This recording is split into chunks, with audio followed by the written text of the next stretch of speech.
So getting back to how Mouse ruined comics. Okay. All right, 30 seconds. Your 30 seconds are up. No more boomer music. Why doesn't this just... Wait, that's still not right. No. It's just me. Oh, there.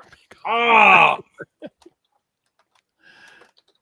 There's got to be a better way to do this. I have no idea. Ladies and gentlemen. It's called spend money. Yeah. There you go. There you go.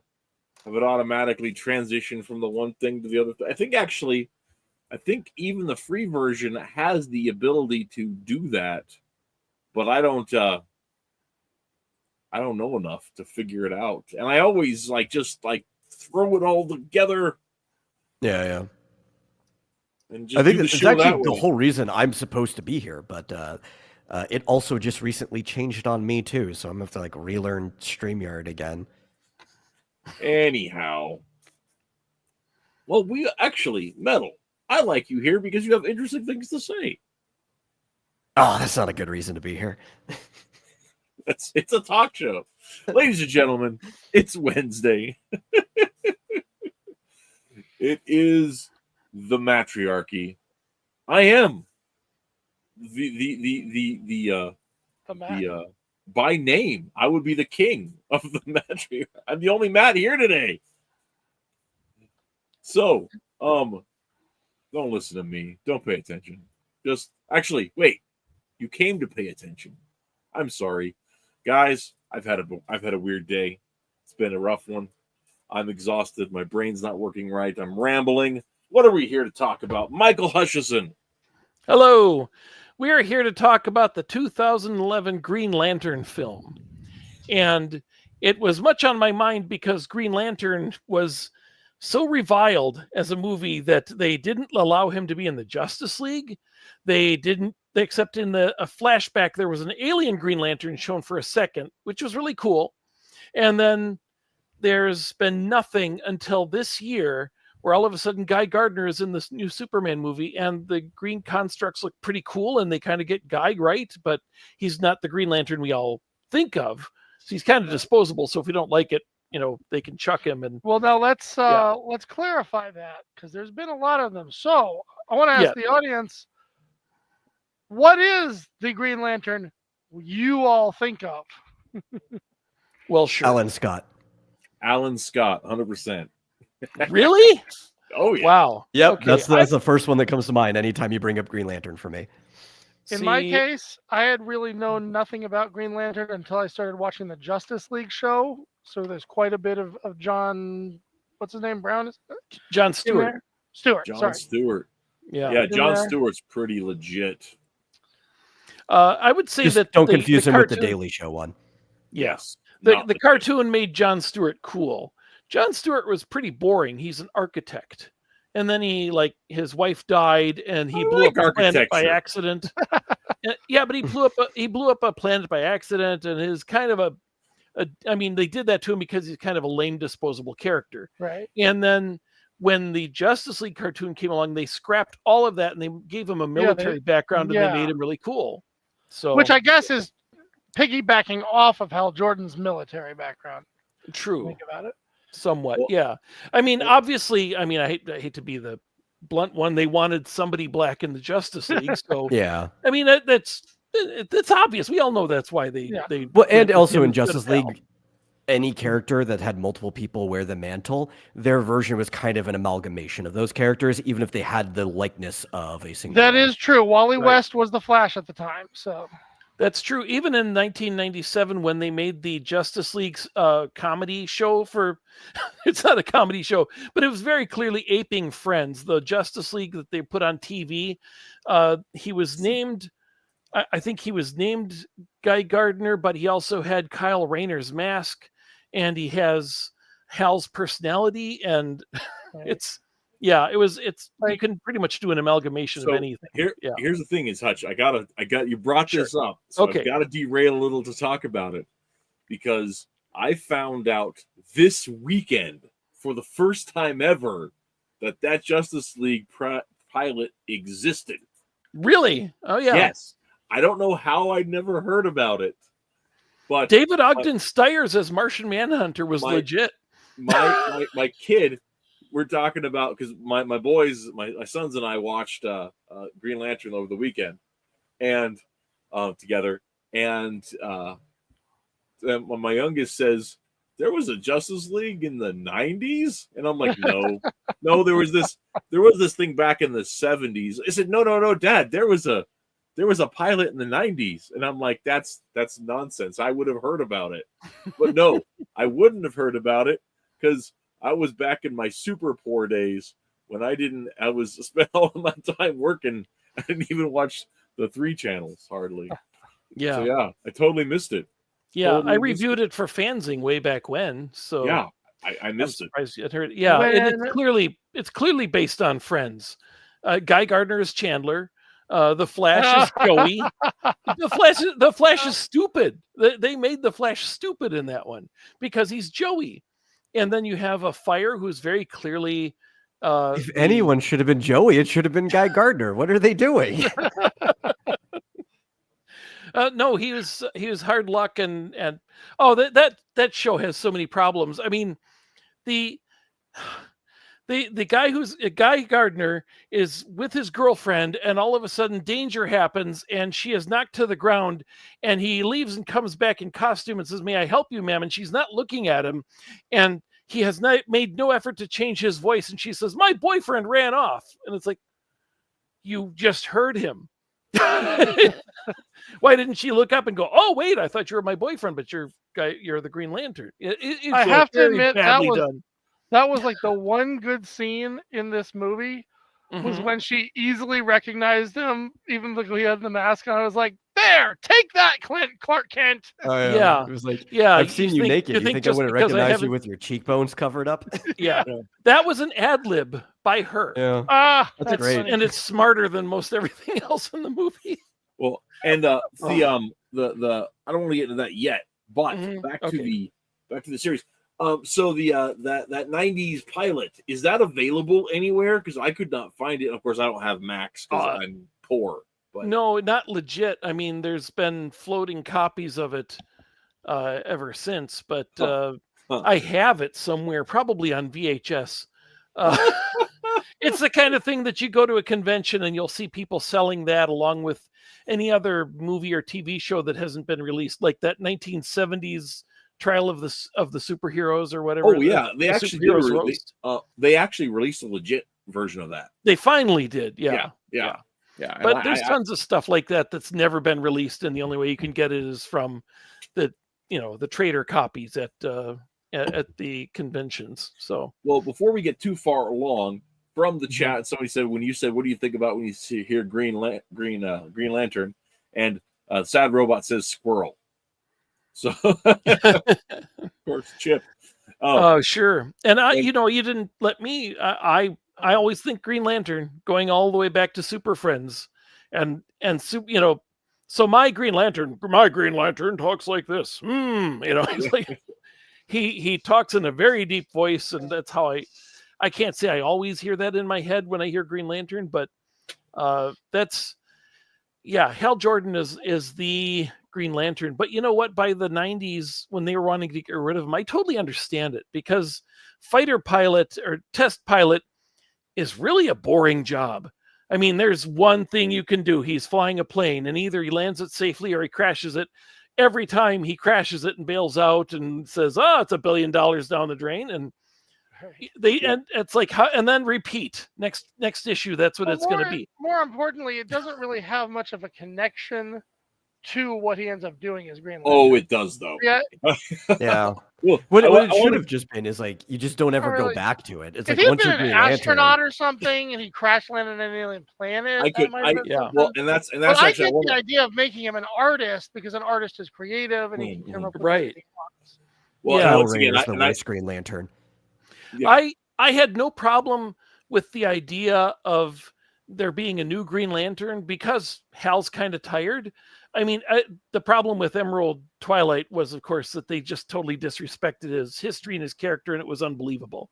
And if they had come up with some sort of story where he gets killed off in some, it's the most natural thing in the world for a Green Lantern to have that moment where he lets go his ring and he goes find a successor. And it's like to deprive us of the chance for Hal Jordan to finally do that and die. You know, that's like how you do a new Green Lantern that everybody and would actually, like. I think that's a really appropriate thing, and that's one of the things that I want to get into when we talk about, because I think the test pilot thing is entirely appropriate for Green Lantern, but I don't want to get into that yet because that gets deep into the movie discussion, and I don't want to skip into that yet. Okay, can I, before we talk about that, can I mention that? Oh gosh, what is it? Darwin Cook? Darwin.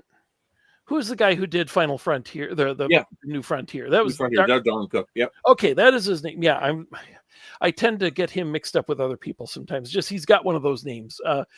Darwin Cook talked about when he came up with his New Frontier. He kind of brought a little excitement back to Hal Jordan because what he talked about in setting it up was he said, back when I was a kid, the reason Hal Jordan was a test pilot was that the test pilot was the thing. You know, he was before the astronauts, the test pilots were the guys pushing the boundaries and getting in, you know, going faster and getting higher in the sky than anybody else. And if you respected anybody, it was that guy. It was John Glenn and, you know, all those guys. Chuck Yeager. So, Chuck Yeager, exactly. And so he's obviously inspired by Chuck Yeager. Mm-hmm. So, you know, as decades go on, they had him give that up and be a toy salesman and an insurance rep. And they really didn't know what to do with him because, like I say, it's kind of limited, except there's an obvious reason why he was given that way back when he was created. And it does tie into, you know, the fearless thing. So, yeah. But the fearless thing wasn't a thing back then. It was just yellow and green. You were a man without fear. Yeah. What? Well, and that's another thing we will get into when we talk about the movie a little more. Sure. Because of the whole thing. But from the chat, go ahead. Oh, I never thought there was anything to, you know, man without fear. It's like I didn't think like he's mentally deranged, like he has no fear. It's just it's what we all understand. You know, this guy's fearless. We know that doesn't mean he doesn't really have fear. It means he's brave. He can overcome it. Yes, that's all it is. Yeah. Well, and that's one of the but yeah. But then so if that's Isaac the case, says, why? Sorry to interrupt you, but if that's the case, why make it will and not bravery? Yeah, it's all coincidence. All that stuff is backloaded and invented, and that's what I was saying. Yeah, but the idea that they have to be fearless, that's always been part of the like from Showcase or whatever it was when they reintroduced Green Lantern, right? Mm-hmm. Was that he was picked out because he was fearless. Oh, okay. And that's part of it because, and this gets into I don't want to get too far ahead on this. Okay. Will is not an emotion. Yes, it is not. Well, I mean, also, they should just never try to code it into emotions anyway. I think that was that whole thing. They basically turned the thing into what's it called, Captain Planet at that point. Right? Yeah, well, I mean, we're like Care Bears together. To jump the gun. You know what went wrong with Green Lantern 2011 was Jeff Johns. Yeah, and Jeff Johns is what went wrong with it. We'll never back off the hill that Jeff Johns ruined Green Lantern forever. Yeah. I'm with you on that. As much as I thought he had some good things in how he brought him back, there's generally I don't like what he's done with Green Lantern at all. He shouldn't have been brought back. It was senseless to have him bring back. If they were going to do anything continuity wise, they could have gone back and retold the story of Emerald Twilight in a way that didn't make Hal seem like a dick. Right. But I always liked Hal. I didn't like Hal as a villain. I liked Hal as a Spectre. I thought that was kind of cool, and I didn't mind the idea of Hal giving up the Spectre role either. So, finding a way for Hal to to nobly die, nobly become the Spectre, and then nobly pass on that mantle and just cease existing would have been beautiful. But people like weak little baby men like Jeff Johns and Tom King can't understand that tragedy can be beautiful, and that's a whole different story. Yeah. So anyway, and as Brent Sienna once said, that's hilarious. Yeah, that was on PvP Online, the comic strip. Yeah, but Mm. but it was the best description of it. He turned Green Lantern into Care Bears, and now it's all about emotion. And the movie opens with backstory telling you about how there's emotional spectrums, and it's all the Jeff Johns creations that, it's like that. Before we even get into this, the movie is basically the Jeff Johns version of the Green Lantern instead of classic Green Lantern. And that is kind of in keeping with what Chuck told me about how, everything that gets adapted is by people who are currently at the company because they're pushing their versions of stuff. Yep. Yeah. Yep. So, one of the things, I guess, let's go ahead and get into a little bit about about the movie itself, and then we can break into talking a little bit about the elements in it. So, we all, first reactions that we all recently rewatched Green Lantern 2011. Yes. Right. And what, after this rewatch, Hutch, what was your reaction? I think that Martin, what's his name? The director, Martin Campbell, he's the guy who did Zorro. He's the guy who redid James Bond, and he's got a lot of cred with me, and I don't know how he made this movie so bad. I know that a lot of it was taken away from him, and he had a lot of studio fights, but I look at it, and there really was the major problem. I know it's got a lot of problems with story, but I hate looking at it. The art design is bad. The design of the suits is bad. Everything is gaudy and dark, and you can't make out one Green Lantern from another. It shows like a mob of aliens, and they're all stamped on top of each other. They're all the same color, and they show you for a second. And his ring creations are ugly. And I'm going to show you some of exactly what I'm talking about because I did a lot of screen captures. But I know that the story has some real problems, and we're going to talk about that. But even if the story was the way he wanted it from beginning to end, it looks horrible. This looks just gaudy. And we brought this up last week when we were talking about the Superman movie. Guy Gardner's ring creations in the new Superman film are beautiful. At the very least, we'd say nothing about them because they look good. But when they look bad, I mean, if they looked as hideous as they did in the 2011 Green Lantern movie, we would be complaining about it. That they are normal and pretty much what we would expect a Green Lantern creation to look like. We kind of don't even talk about the fact they did that well. They didn't make the mistake of the 2011 one. So from an art perspective, from a visual perspective, this movie had no chance unless it was redone radically differently. So it's not a story problem in and of itself. Yeah. Or casting, even a casting problem. Well, I think the casting was terrible. I absolutely think the cast was terrible. But before we get into that, Cartoonicus, you might have cheated in going to review the movie, but in your most recent revisiting of the film, what were your thoughts? I think really pretty much exactly what it was the first time which I watched it, which is by the time I got to see the movie, everybody had already talked about how horrible it was. And I went in thinking, oh, come on. It can't be that bad, right? Oh, it can. Okay, it totally can. Right? So once again, I was like, any chance that I'm, sometimes you rewatch a movie and it's like, yeah, it's not that bad. Yep, it is. Yep. So, Metal, you are the final one to wrap out our gut impressions. What's your take on this film? Yeah, so my opinion of it also hasn't changed since the first time that I watched it, which for me was back in like 2011 when it came out. I think I had just come back home for the summer from college, and I was hanging out with my friends, and we went to the theater to beat the heat, right? And yeah, no, I feel exactly the same. I didn't hate it the first time either. Like I probably have the least remorse about this film out of everybody on the panel.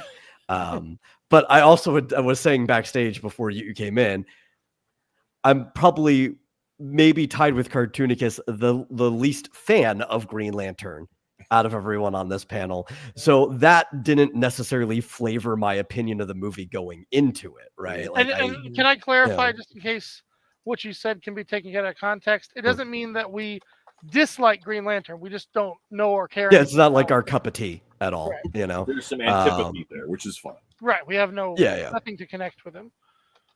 Yeah. So it's like I went in and I thought, while it had a lot of plot holes, that was my bigger problem, and we'll get to that later, is that it is a movie with a lot of plot holes in it, and that kind of takes me out of it.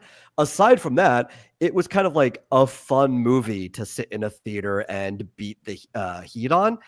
And rewatching it, I watched the extended cut. I didn't even know there was one until I was searching through Max, and I saw that I had two options, so I picked the longer one, and I felt about the same, although maybe the intro part didn't help and was probably good that they cut it in the first place, but it was still kind of like a fun ride. I wouldn't call it a good movie, but it was a fun ride. Well, so this does put you in the same place Hutch was in last time, where you got to let us know what most of us have probably missed.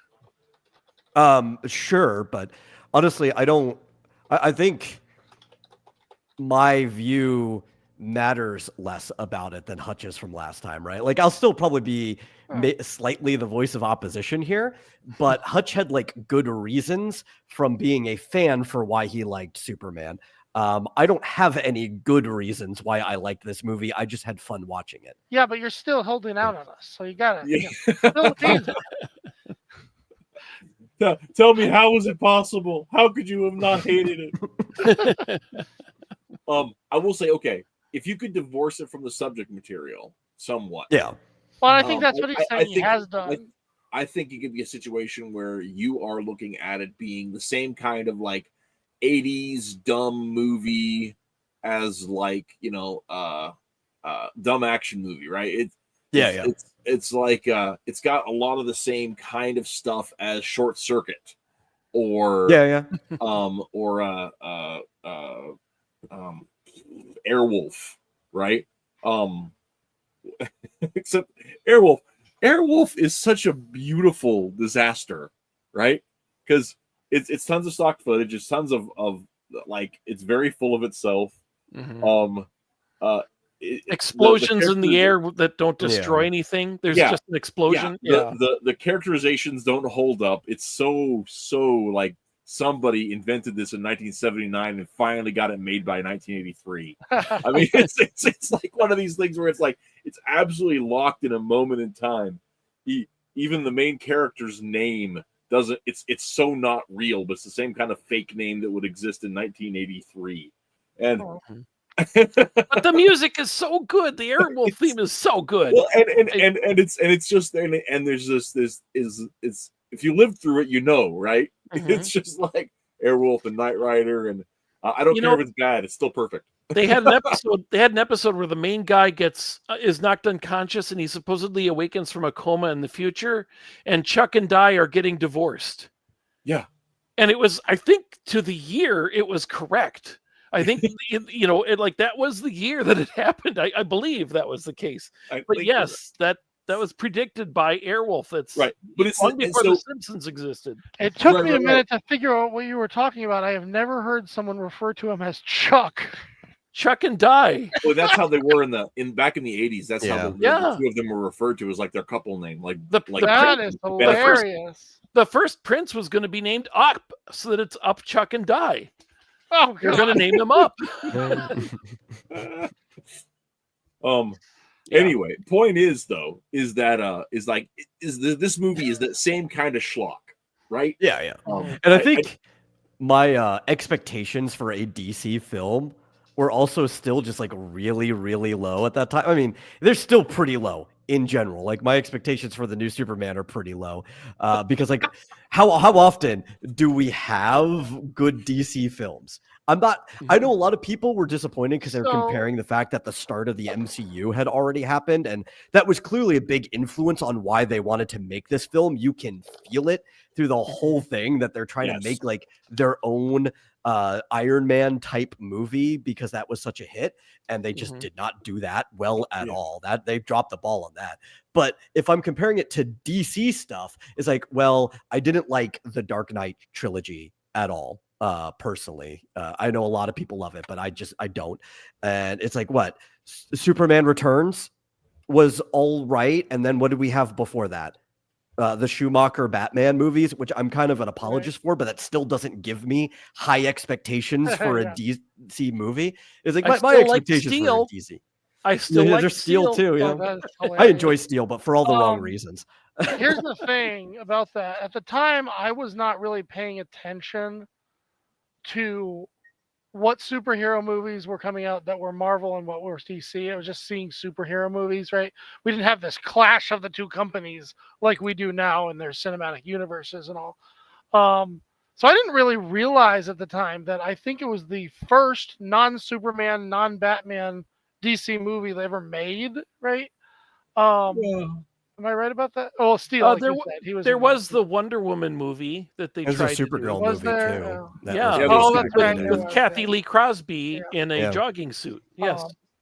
So yeah, but that didn't dawn on me that it was like we weren't that many DC movie properties in at that moment. And when was Jonah Hex? I never watched that because it looked like trash. But Yeah, it was all right, but I also don't fault you for not watching it because it's not good enough to make up for. And it's not a Jonah Hex movie. That's the problem, right? Yeah. When you start adding like paranormal nonsense to it, it stops being Jonah Hex. Unless it's the Jonah Hex in the future of the sci-fi one. That one gets a pass because, it's still kind of cool. But so I was saying, like, it wasn't good enough to make up for the fact that it wasn't really Jonah Hex. If it was like a stellar movie and then it had all that stuff in it, I'd be like, you should watch it anyway. Yeah. But it's like for an all right movie that's not Jonah Hex, you can pass it. So my point is that at the time, like superheroes movies weren't necessarily great, but they weren't. We were past the moment, we were past the 4 Batman movies, right? We were past the days of Captain America on that stupid motorcycle, and so for me, I was just seeing it as, oh, look, a superhero movie, right? I had I may not have liked The Crow. The Dark Knight Rises, but I may not have liked The Dark Knight. Dark Knight Rises was fine. I loved Batman Begins. Like that was the first time that that any Batman movie, especially, finally made sense, right? Because like it's a thought movie. Everything they do, you're thinking about. Okay, I see how they're connecting that. And that came after Spider-Man, so it was like this totally new way of thinking, right? And then this comes after, and it's just like going right back to all the bigness and craziness of superhero movies at the time, the way they are in comics. Well, it's a major culture shock for you. And in defense, other DC movies, the Swamp Thing. It's funny because things like Swamp Thing and Jonah Hex seem so on the fringe. I forget they even are part of DC. I always forget about the Swamp Thing, even though they're great. Yeah, you go back and rewatch them; they're good. Yeah. Like it doesn't feel like it should fit in a superhero universe, right? It's like this other hard thing disagree, but that's not tonight's topic. Yeah. So. Do you think Swamp Thing should be part of the Justice League? Like, no. You should interact with them from time to time. Yeah. I think it's like Howard the Duck is technically Marvel, right? It's like, Howard the Duck was designed to fit into the Marvel universe. Yeah. Okay. Changing the subject off of that. I the one thing I want to say about your last comment about the bigness and the brashness and the over the topness of superheroes.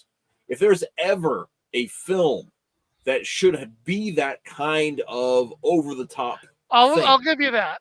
It should be Green Lantern, and it should be bright colored with light everywhere because you have a character whose superpower is making giant anything he can imagine out of light, out of I'll give green you that. light. But The fact that this movie is as dark as it is, it's stupid. Yeah. Okay. Well, from an artistic perspective, here's the you thing. should be using at least like false darkness to make the light even brighter, but they weren't even doing that. They were using like real darkness and they weren't even lighting up the area. Right. Yeah. But here's the thing. You have to understand the culture shock. If you think about it, coming out of an era where, you know, the X-Men were all just wearing black leather with no masks, right? Yeah, which is awful. We were like, this was not the same type of superhero movie where we're used to, right? Except it was, I would argue. I almost feel like it had to crawl so that the MCU could walk.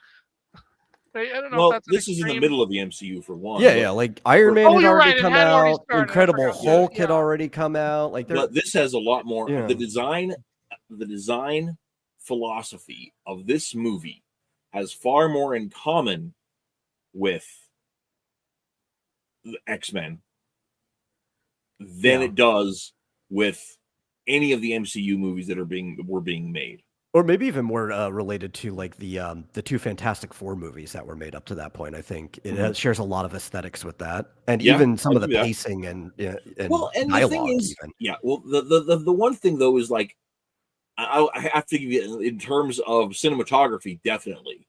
But man, I just can't get over how much I loved Michael Chiklis as the Thing. I mean, same. I love those movies. Unironically, I like Julie McMahon as Doctor Doom. Even though, like, is he the perfect casting for Doom? No, but I loved him in that role. Yeah. I did not feel that way about Doom, but I do have to say that those X-Men, the Fantastic Four movies, they're visually much better than the Green Lantern. I can look at those all day, and they really Green do Lantern look botched good. CGI, right? Well, and they also spent a lot of time in the daylight scenes with that one, and that's not something that this movie has. Everything is happening at night. Now, there's the gala that makes sense. There's there's just some things that make sense. Carol and Hal on top of the tower there at the airport, that would be a nighttime scene. Sure. Yeah. Fine. They even have did you notice that he gets seized from talking to his nephew and it's daylight and he is brought to the crash site and it's dark, middle of the night, and it's in the same city? Yeah. In the same place. That's a big city. And I mean, and in fairness to that particular scene, sort of kind of like the party is like after work and it's supposed to be like dinner time. Yeah. Sure, fine. But he goes from, 6, 7 o'clock at night to it's definitely like 11 or 1. Yeah. Yeah. It's badly edited, or however I don't know how that happened. Yeah. But this has been sliced to bits from everybody's input, is that this was taken away from Martin Campbell and sliced apart, and it's not his edit.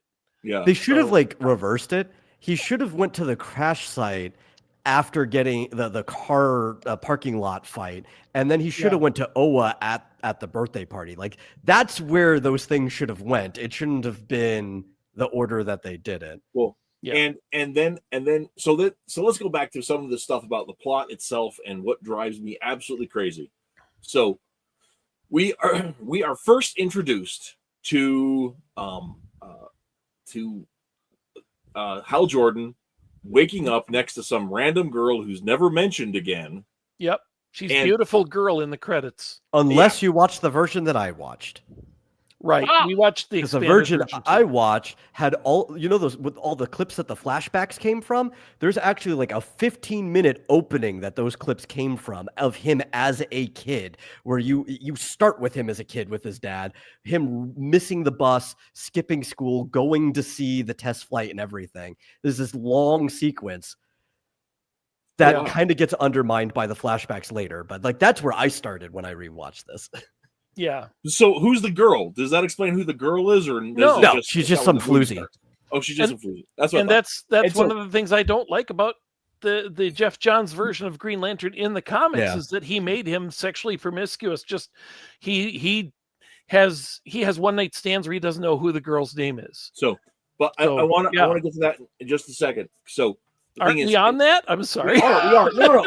I just Okay. I want to lead into that just a little bit with one more thing and come back to that. Sure. He meets the girl and he runs out the door because he's late, Mhm. and he says, "Make yourself at home. There's water in the tap." First of all, no friggin' American says that. Yeah. Second of all,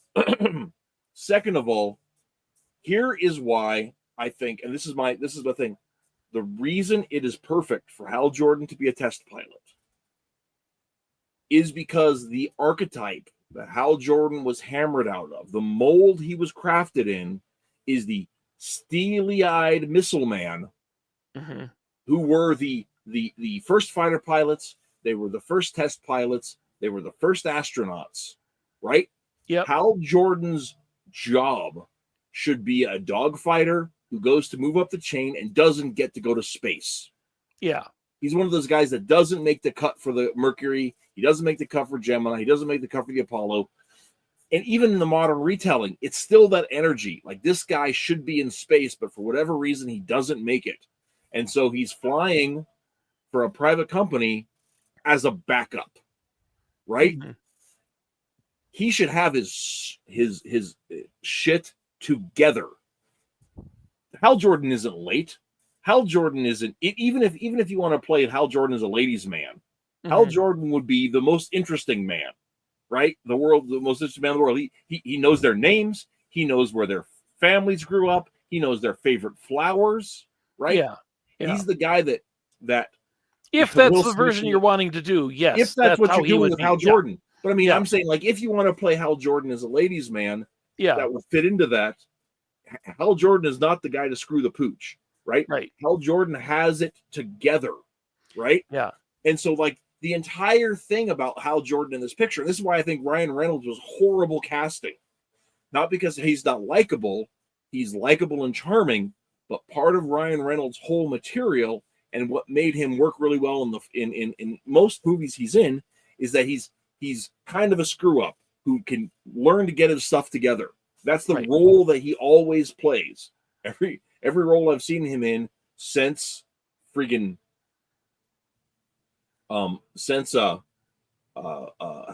Van Wilder has been this lovable screw up character. You know what's funny? My Yeah. favorite Ryan Reynolds movie, he's not the screw up in it.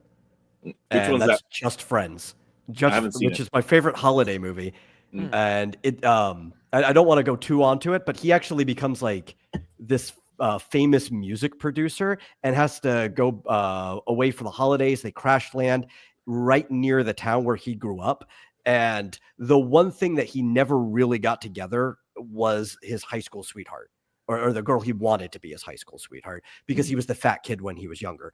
But like, he is the guy who has it together in this movie, but basically life has it out for him when he returns to this town. So there's some of it, but that's not like the character that he's playing in that Right. one. And I think Yeah, it's his right. best movie like that he's Yeah. ever done. Well, If- and to Jim Tuner's point, be careful making a distinction between Hal Jordan and Tony Stark. And yeah, I would agree with that. But one of the things I think this movie leans too much into the tone, because the thing about Tony Stark, especially as portrayed by Robert Downey Jr., is that he is a screw up, but he's so good at the things he's good at that everybody has to forgive the things that he's not good at. Mhm. Right? He's so brilliant when he's in the zone that he has people that he pays to make sure that his pets get fed, to make sure that, you know, he has shoelaces for his shoes. He doesn't buy his clothes. He doesn't do his grocery shopping. He doesn't manage his books.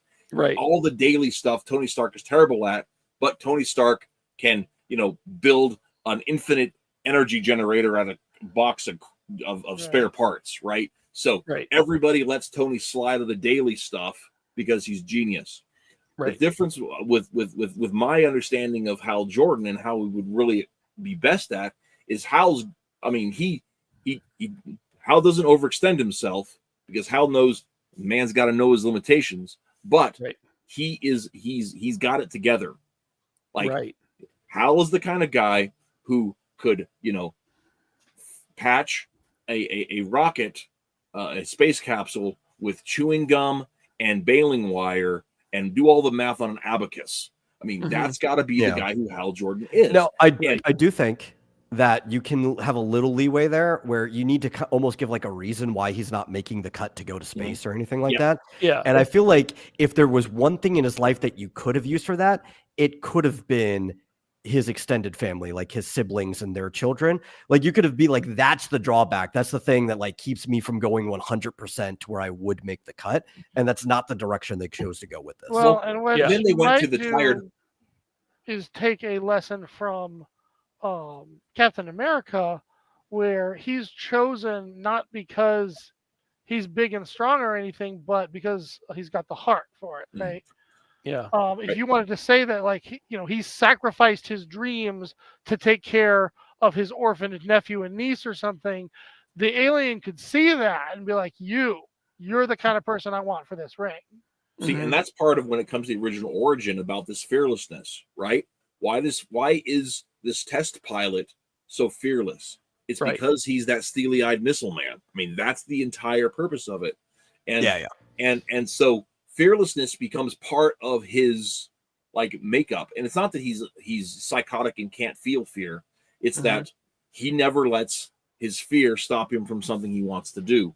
And they had the chance in the movie to establish that moment when he goes, okay, to set up the when he stage, sacrifices the plane. he sacrifices the plane. But when he sets up in the film, for those people who haven't seen it, what Hal is doing is Hal is facing off against these AI drones, planes to show off what the AI can do as far as adapting to combat scenarios. So he does a Kobayashi Maru and he breaks the rules of the engagement so that he can show where the weakness in the thing is. So he flies his plane and basically stalls this jet out in the high atmosphere, and then falls to Earth. Right. And the moment to show that Hal is the guy he needs to be is he pulls off that landing, and he still loses his job, and he still embarrasses the company and everything else, but he did it. And they can't pull that off. They can't let Hal be the winner because they've got to. I don't know what the heck they got to do. They have to have him crash. He has to crash the plane because he's having flashbacks to when his dad died. No. Remember, the whole point was to sell the drones. Well, so he messed that up no matter what. Yeah, exactly. But I mean, the writers wouldn't let Hal be Hal in that scene. Yeah, and that's the thing. That's one of the things that makes me so angry about this thing is that Hal Jordan should be pulling out the wins. However he defines a win. Can I talk for a little bit if you don't mind? Yes, please. Sorry, I've been waiting for a time to jump in. No. I was just a complicated thought.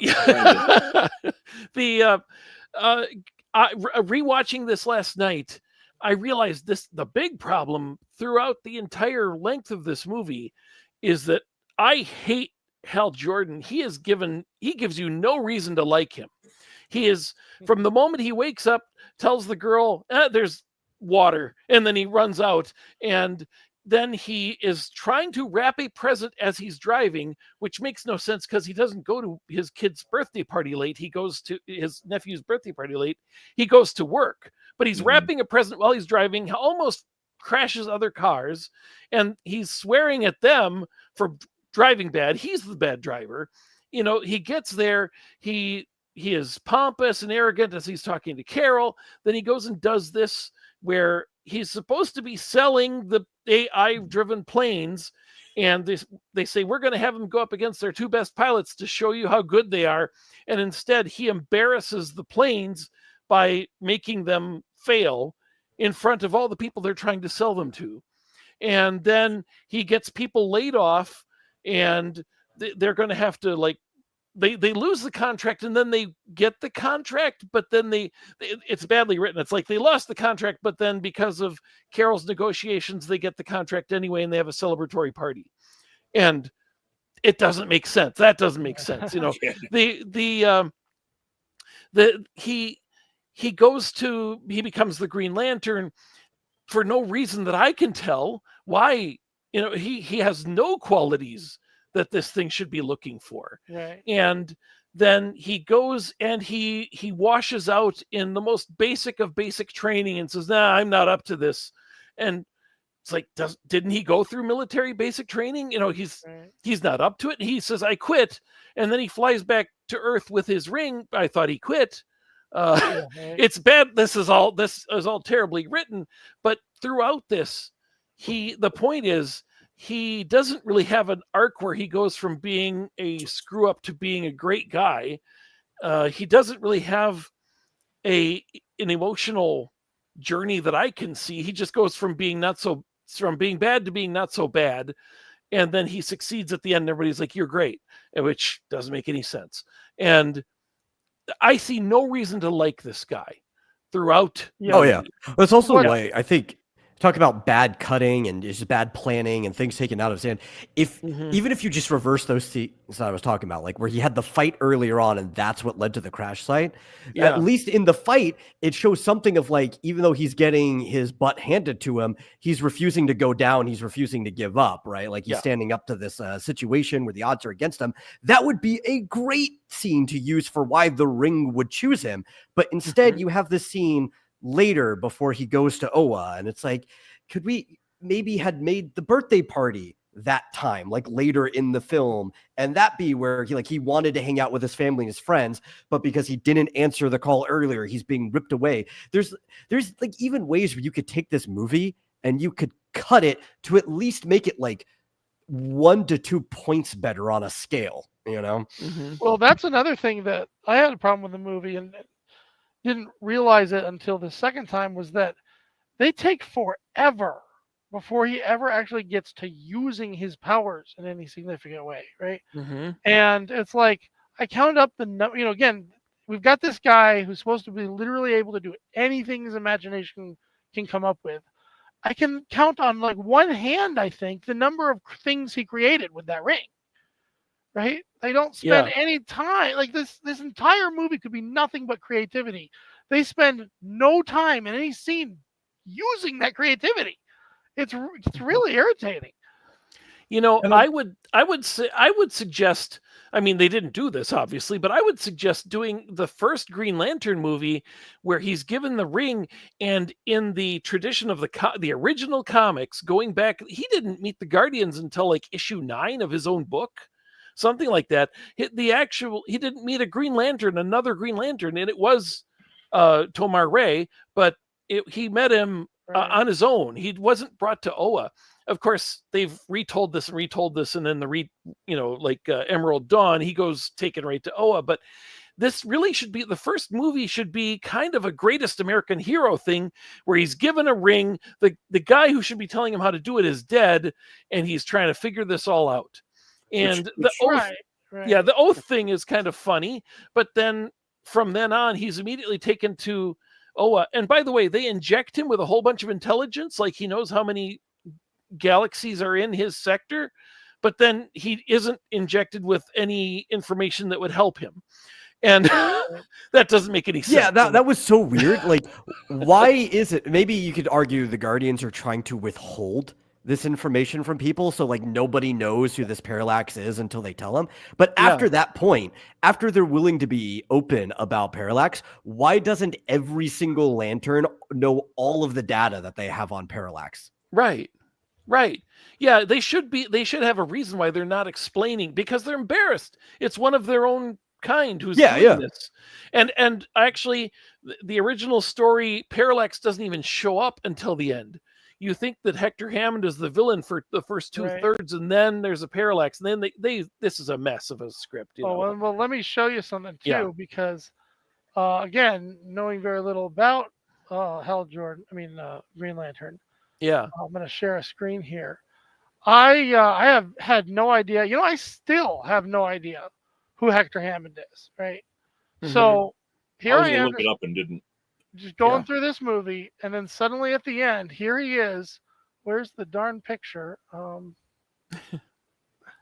Should be the latest one. Yeah, here we go. I liked Hector Hammond, by the way. And here he is, looking like this. Okay, I'm not seeing it yet. We got to add you to the stage. Sorry. Okay. Yeah. sitting in a wheelchair. And I can't remember if he was like levitating the wheelchair, but all I could think was, because I'm never good with names, so they obviously easily skip over my head, and then I realize I haven't, later in the movie, oh, what was his name? And I'm thinking, wait a minute. Are they trying to do murder? I forgot it's DC versus Marvel, but I was like, is this supposed to be Murdoch?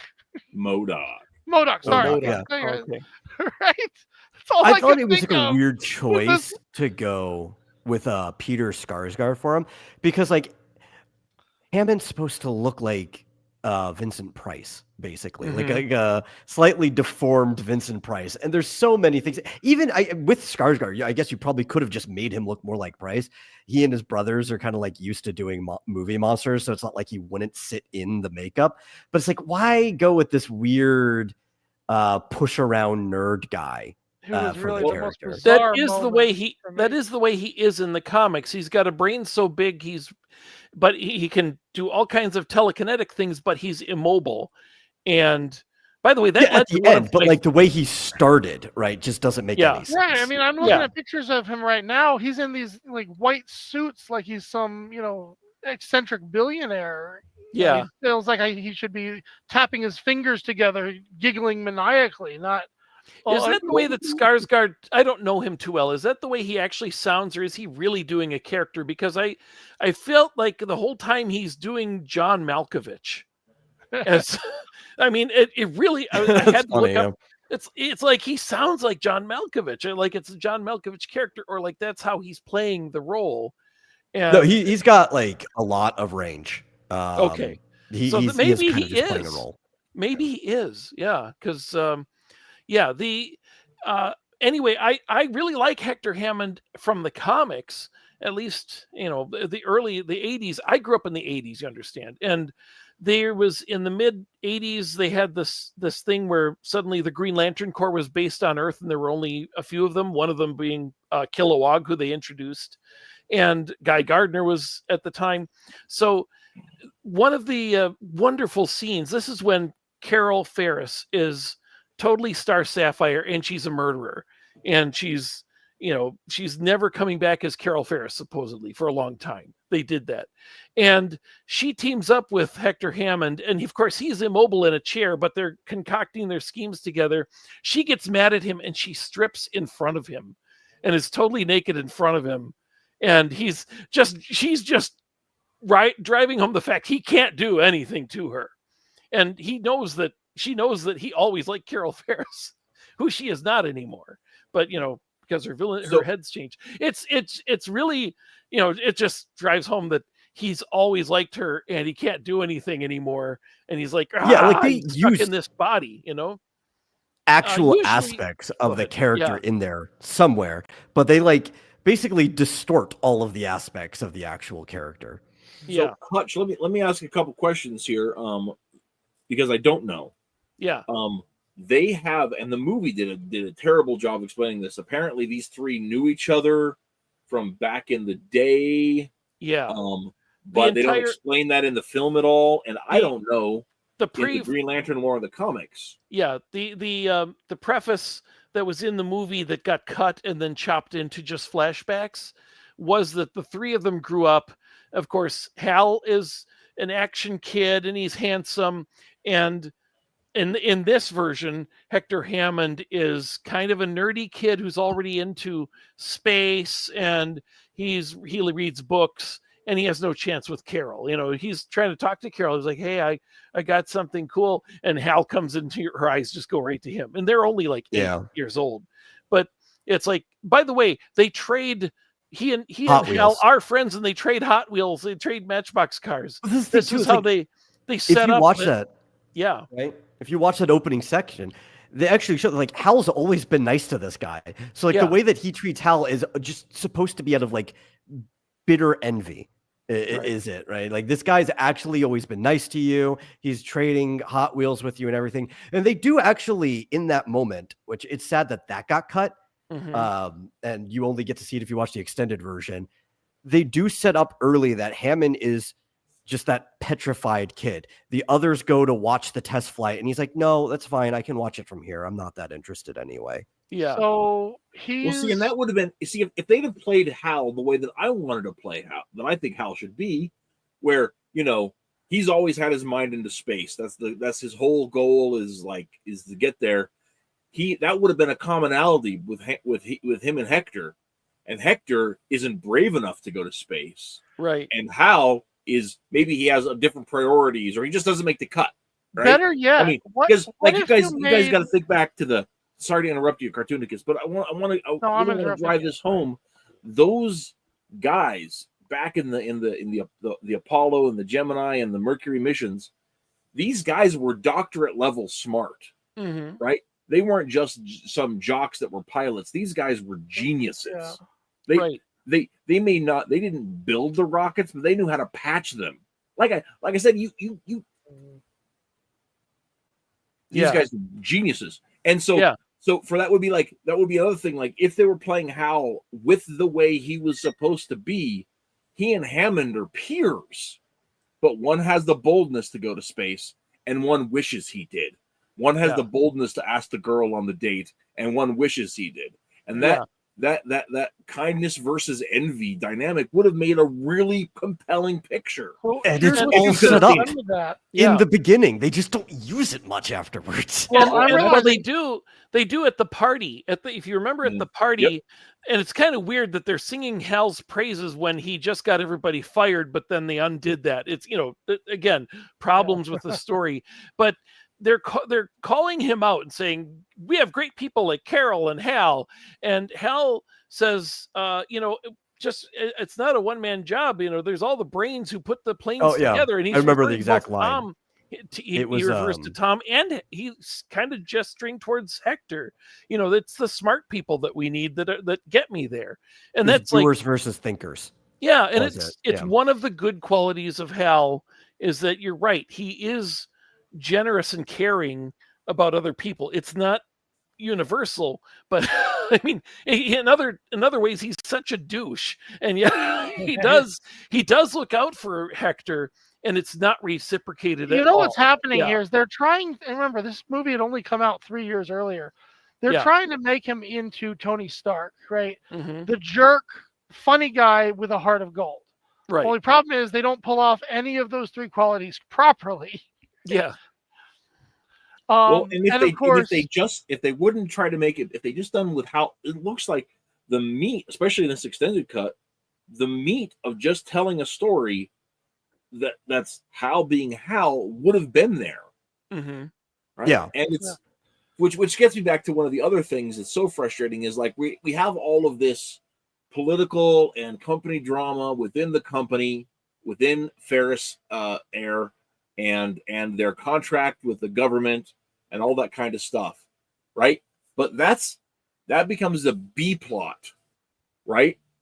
More like set dressing than anything. Right, set dressing, because we from the theatrical cut, from the beginning of the story throughout the thing, the real villain of the piece, right? Hector is just a pawn of the great parallax.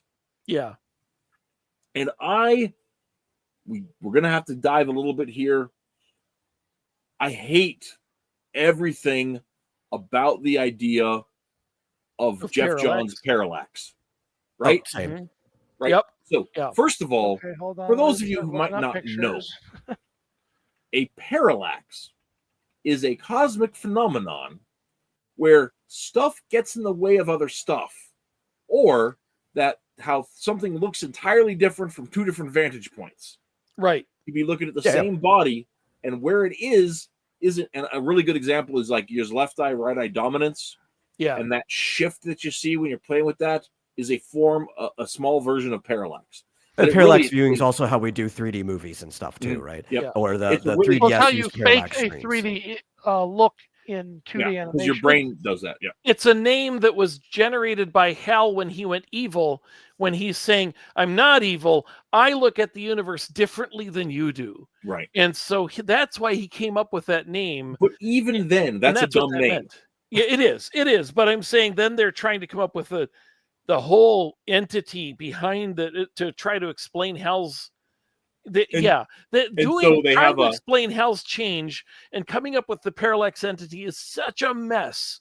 Right. And so Jeff Johns, never content to let a bad idea sit, decided that there's an entity for all of the different lanterns that he invented. Right. And I would like to say to anybody involved in that, why? Yeah.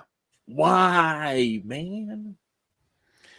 Tuner actually points out too that the parallax stuff was a late addition in the evolution of the script. It was layered on top of the original Hammond, which even if you were going to do parallax, right, I think like a good director and scriptwriter could salvage this weird character, but you make him like the villain of a trilogy. Like he comes in the third movie, he's like this bigger cosmic threat, and maybe you could point out.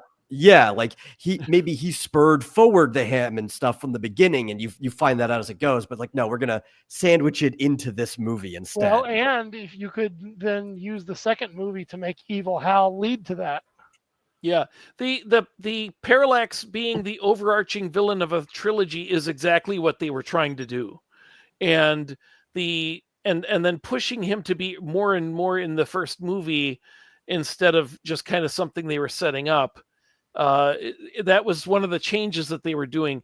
And parallax should not be mentioned at all. He only exists as a reason to explain that Hal went bad, and you don't even need to touch that into, you don't need to bring that into this Green Lantern. Right. And it was, and the thing is like from the moment it happened, even Kyle Rayner fans, and I was a Kyle Rayner fan. I never really, it wasn't until I was an adult that I until I was actually probably until I was in my 30s. That I actually appreciated the historical origins, the time and place that Hal Jordan represented, and how much of that mid-century Americana is the bones of the Hal Jordan experience. Yeah, I, as a 20-year-old, as even a teenager, I didn't grasp any of that. Right, so Kyle was my Green Lantern. I thought that the mask was cool. I thought the costume was cool. I thought the idea of him as an artist was cool. Yeah. Right. Even though I really think that's probably just one of those things that's invented to make artists feel better about not talking to girls. Right. but even then, it was one of these things where like I appreciated that, and I thought that it gave some artists and writers so much fun to play with the big designs and getting some of those like big Japanese mecha designs into the comics because of Rayner's fandom, and so that was sort of a cool thing to read about. Those are actually like all the things I dislike about Rayner, right? Which is fine. I mean, because that was one of the beauty of that is you could have of the Green Lantern is you could take all different takes with it, right? But my point though is that like actually I can't remember where I was going with all that. Dadgummit, I lost myself. Anyway. Talking about Kyle Rayner. Oh, that despite that, every Kyle Rayner fan could still appreciate the hate that Green Lantern fans had for Kyle and the hate the Green Lantern fans had for Emerald Twilight. Yeah. Right?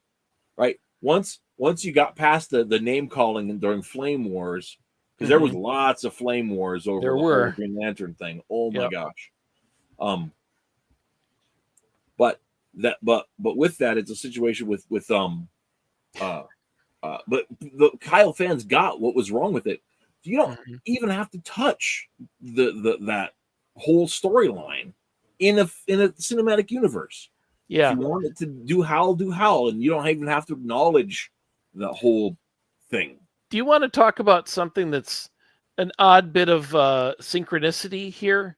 It kind of, I mean, the way that this movie was butchered and fell apart because of the powers that be demanding more from the movie and all that, that is exactly how Emerald Twilight happened. Because Green Lantern 48 through 50 was supposed to be a storyline that was the split of the Green Lanterns, because the Guardians who came back from the other universe where they had retreated with the Zamarans, their mates, to produce the new Guardians, they came back in this new series, and in issue 48, the Guardians come back and are like, who are these guys? What do you mean those are the Guardians? We're the Guardians. We just came back. So they split. And it's like Hal against all the other Green Lanterns because he sticks with one and they go with another as to which one are the right Guardians. And there's like a war of the Green Lanterns at a time when they didn't do this stuff. Now there's probably been several war of the Green Lanterns, you know. But back then, that sounded really interesting, but it wasn't quite what DC wanted. They really want something that's really gonna sock people in the guts. They broke Batman's back. They killed off Superman. They need to do something monumental, not a war of the Green Lanterns. So they thought, have Hal. Why? That's the only thing they do now. Have Hal turn evil because his city was destroyed when Superman returned. You know, so leading into this, so let's have Hal get furious and turn against the Guardians and become so evil that he will chop off a friend's hand to take their ring. And, you know, and it's so bad because it's done hastily. I mean, the War of the Green Lanterns was already written. There was artwork for it. And then they yanked it and they brought in the poor guy, you know, they brought in a different writer and said, give us evil Hal Jordan in 3 issues. And you need it like yesterday. And that's why we hate it so much. That's why we hate it so much. You know, publish what they've got and then do the next thing. They have to do this story right now. Like, yeah, weird. They had to do it coming out of it was coming up to their 50th issue, and it was coming out of the death of Superman, which is weird because they had one issue where Hal is not bothered by the destruction of Coast City at all. and then it goes to a new writer and he's sobbing at the remains of Coast City. You know what's funny about that too?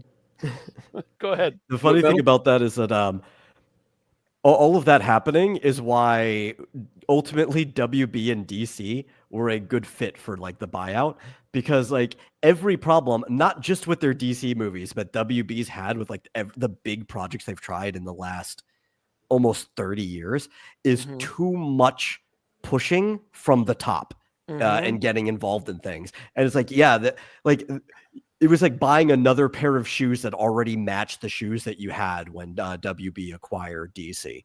Like, it's just the same mindset in both companies. Right. It's why they're always wanting to kill off Superman, because the death of Superman was so big. And they're like, we're making a new Superman movie. Good. Kill him off. And they did that in Superman Returns, and they killed him off in the Superman versus Batman. It's like, why are you so intent on killing him off? That only makes Superman sense if he's Returns. beloved and he's been around forever and he's fought everything, and then you kill him off, and everybody's like, I thought nothing could kill Superman. That's traumatic. It's devastating. It's like, we don't even know who this guy is. He was a weird alien who showed up and fought another Zod, and then and then they tell us that he's beloved. I want to see you earn the death of Superman. I'll just throw it in there because you can. Yeah. Right. Well, and that's one of the frustrating things too about the Snyder Superman films is that Superman isn't even universally beloved. Yeah. Like, tons of people think that it's a bad deal that he's around. So his death is absolutely meaningless, in addition to the fact that it's just jammed into the end of a different movie that doesn't have any part to do with it. And even the enemy they're trying to play on, like Doomsday Zod thing, that's so ridiculous. Yeah. So that's one of the really, really frustrating things about this movie too, was that they try to set up this whole parallax thing, but it's so like half thought out, and it's this like crazy snake octopus monster thing. It looks like the nightmare from Little Nemo. Oh, okay, that's fair. Yeah. And I think that's probably what they were going for. It feels like that. The effect was actually based on the rolling clouds around 9/11, because if you see when it descends on the cityscape, it looks like 9/11, the way it rolls and everything. Yeah, I can't unsee that now. That's right. Why isn't Twitless here to appreciate this? So Jim Turner here makes a great point, actually. Says the parallax stuff was a late addition in the evolution of the script. We already read that. Yeah, that's actually what the whole last like few minutes we're talking about was, that comment. Well, I just want to point out, I think I know why that is. Right? Hammond ahead. may or may not be a fine villain. I don't know anything about him, but Green Lantern is supposed to be the defender of Earth. You needed or at least they felt they needed an Earth-wide threat, Yeah. not just some guy, right? This is not just a superhero movie. It's a space movie. It's a defender of Earth. Well, and I they had to don't up the disagree. stakes. Yeah, I don't disagree with you. But the problem is it's also an origin film, right? And as much as everybody in the world is sick of origin films, the fact of the matter is that in an origin film you got to have some room to grow, and so I think starting small would have been a perfectly good thing, especially if we're dealing with somebody who's, not just an absolute layabout. Now, one of the interesting things I discovered before the movie, we'll go ahead and change topics here a little bit off of the thing.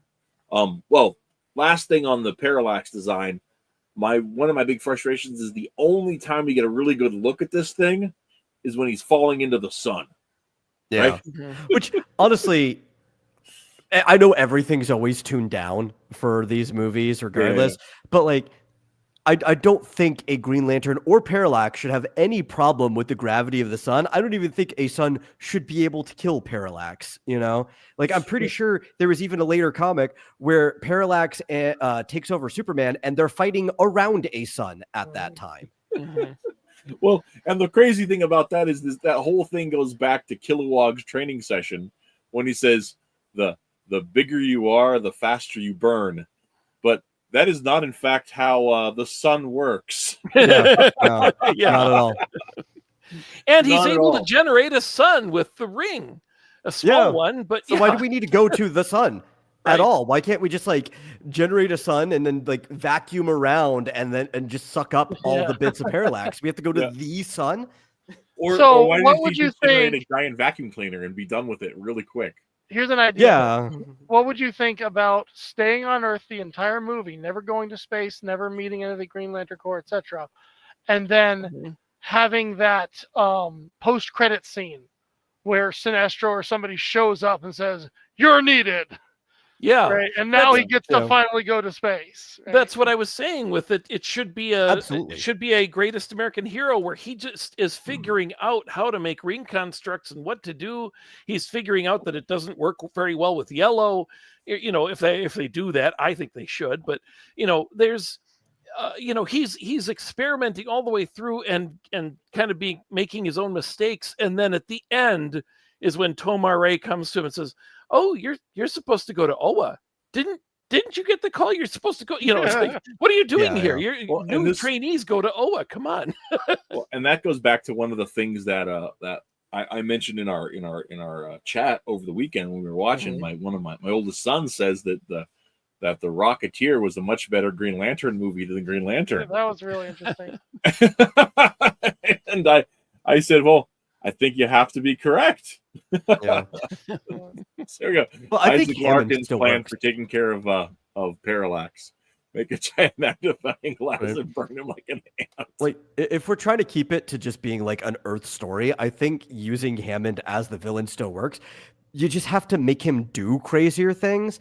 Like, again, you keep the scale small. It's not like he's going to destroy the whole planet, but he could still be really bad. Like, he's a telepath. He could get control of nuclear weapons, and he's a very petty guy. So, you could have him be like, listen, if I don't get Carol, I'm just going to start nuking places. Yes, there's you're some fun things you could do. However, he still doesn't come from outside the Earth. Yeah. Right. And if you want a guardian of Earth, then you still need to defend. Well, I mean, I don't think you'd even need to do that because he's not the guardian of Earth. He's guardian of an entire sector, right? So, and he's not the guardian of the sector. Well, we can work our way up to that. That's an over exaggeration. Start in New Jersey, work your way up, right? He's not even a guardian. Like we would think about a guardian, like to protect. He's like law enforcement, right? Yeah, but that is what law enforcement do. It's to protect and serve. Serve and protect, right? But that's on a minor scale. They're still cops don't do much serving or protecting. They're mostly just patrolling, right? Yeah, and this is another thing that unfortunately Jeff Johns has really kind of getting too technical. He's kind of ruined the Green Lanterns here with the the 2800 guardian or the 2800 protectors of the universe, and he means the universe, not the galaxy. So like one sector has How 10,000 many galaxies in it. Yeah. And it's like, and Hal is supposed to protect everybody Right. across galaxies. It's like And I one's thought a Superman had it sector bad. a sector of one galaxy, of the Milky Way galaxy, even calling ourselves the defenders of the universe. It's like the distance from one galaxy to another is huge, insurmountable. They could call themselves the Guardians of the Universe and still be part of the Milky Way galaxy, and that's all it is dividing up the galaxy, and it would still be too much, Yeah, But I don't think people like going with the scaling of the comic, right? Yeah, Making yeah. him have to protect all of this area. Right. He is so fast that like the fact that Flash and Superman can go faster than he can between galaxies, it's just made the scaling of the entire DC universe outrageous. Like, well, that's why he goes through a portal. You see him go through a Yeah. portal to get anywhere. Yeah. Yeah. but he Well- doesn't always. There's times where he literally just flies from place to place, depending on who's Sure. making the comic. Sure. Right. And that's so- just the classic blender of space travel. Mhm. Yeah, I mean, there's some suspension of disbelief in that, right? So Right. Isaac says Earth is so important. We get 3 Green Lanterns. We Yeah. actually have like 6. Yeah. And Jade. Yeah. So And yeah, the Earth thing was what I liked in the 1980s was that the Guardians finally said, "Why are you on Earth?" And from issue 150 through 172, he was exiled. He could not touch Earth because it's like, why are you fighting Tattooed Man? Do you realize you're supposed to be defending entire planets from falling into black holes and stuff, and you're sitting there fighting major disaster who's causing a little earthquake in the same town that you stick in all the time. You're always in Coast City on Earth, and they said get out of there, and it's like because he does have a whole sector to defend, and it kind of drove that home. On It was that not a note, bad if idea. I may, Yeah. the idea of this character starting from Earth and being a superhero on Earth, Mhm. like maybe was never the greatest idea in the first place when you could have just done like a Star Wars thing and had Mhm. this character living in, the Green Lantern Corps headquarters and running around from planet to planet each episode doing something different. So, I was just going to praise, even though I didn't. The show didn't do much for me, but it just made a lot more sense than most of the comics do.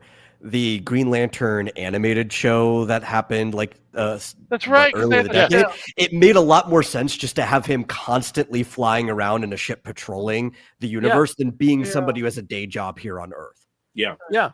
Yeah, Well, that they alluded- series did so much better with Jeff Johns' ideas. It took some of them and then it made them better. Like the Red Lanterns were actually better in that series than they are in the comics, where they're vomiting up blood every time they open their mouths. Yeah, and I haven't seen that series. I think I have it. I just haven't seen it. I picked it up at a dollar bin. or I something. thought it was way longer Not than a- it was because I've seen like 16 random episodes of it.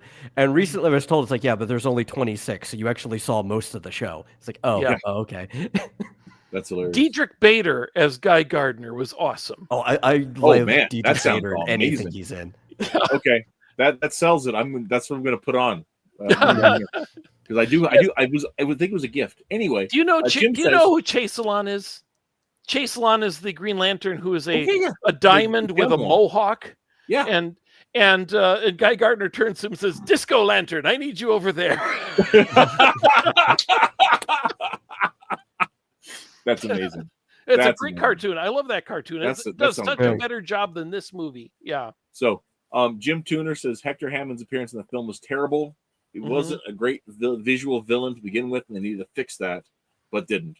And Yeah. that's actually something I wanted to go ahead and talk about too, because one of the things that was so frustrating that I could tell this movie was just spliced together randomly was Yeah. that the metamorphosis that Hector goes through is not consistent, right? And so Yeah. in some scenes he's just a normal guy with a head that's a little big. And Yeah. in some scenes he got a giant tumor and like a neck fat roll that's like hangs down to his nipples. And Yeah. then the next scene his neck will be normal and just flat. And like Yeah. and it's super inconsistent with all of that, and it's expensive makeup. So you Speaking think of which, they'd I'm have getting spent time tired of to have looking done at that right.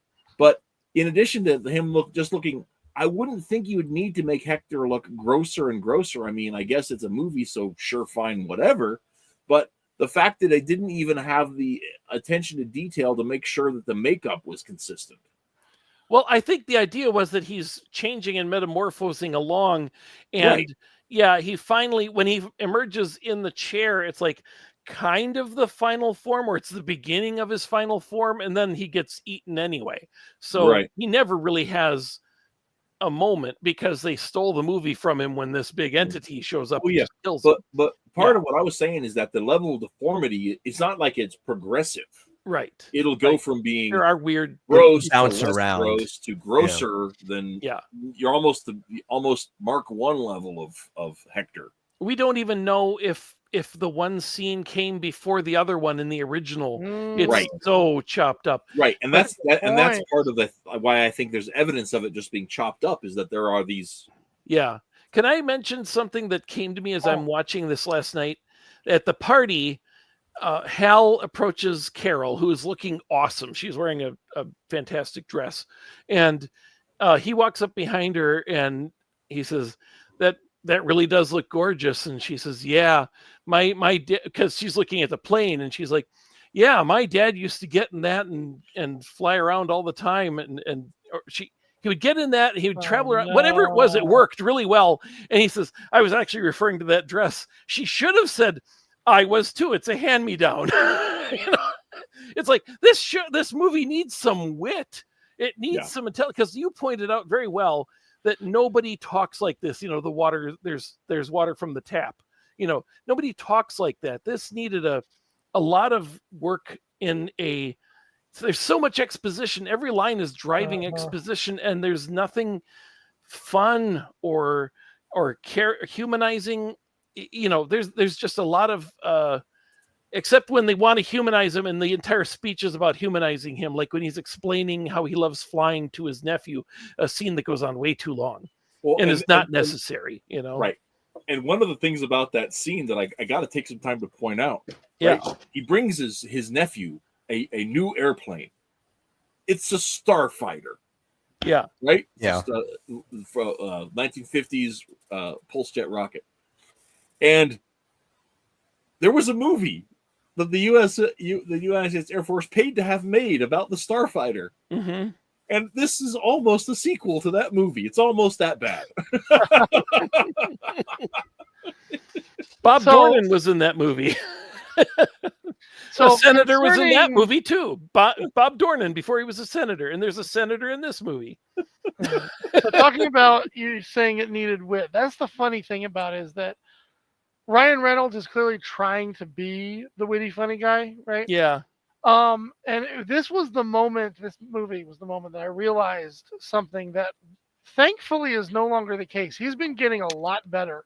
But back then, I didn't think that Ryan Reynolds could do anything right, because if he tried to be serious, he came off hammy and overacting.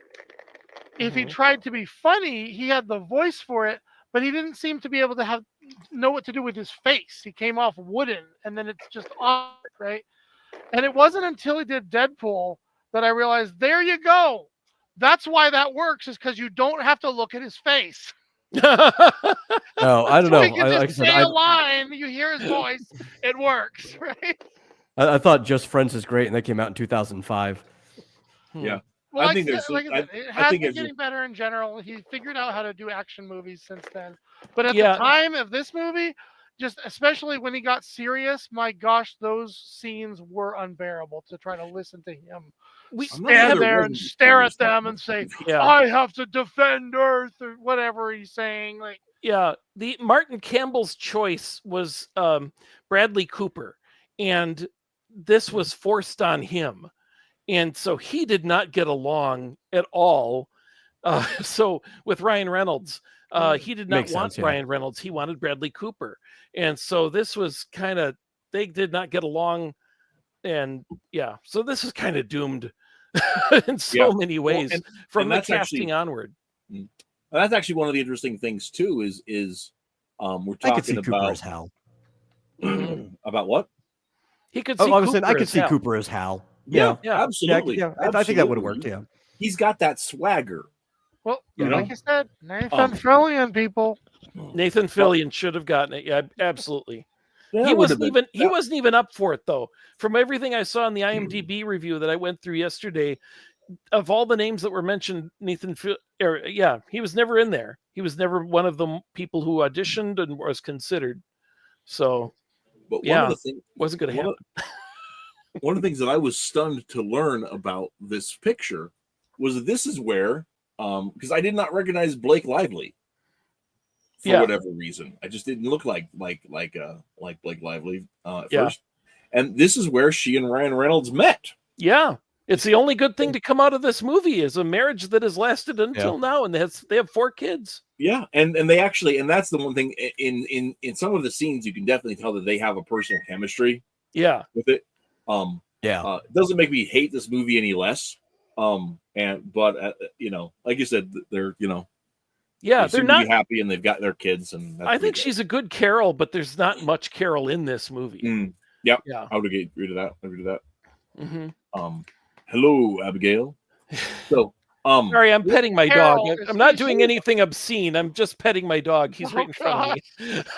we Just in saw case the you're dog wondering. scooter earlier, so that's Now, Carol, is she Star Sapphire? yes. Okay. And Yeah. her Yeah, code the name in series- this is Sapphire. So if the series had gone on, that she would have had a future. Yeah.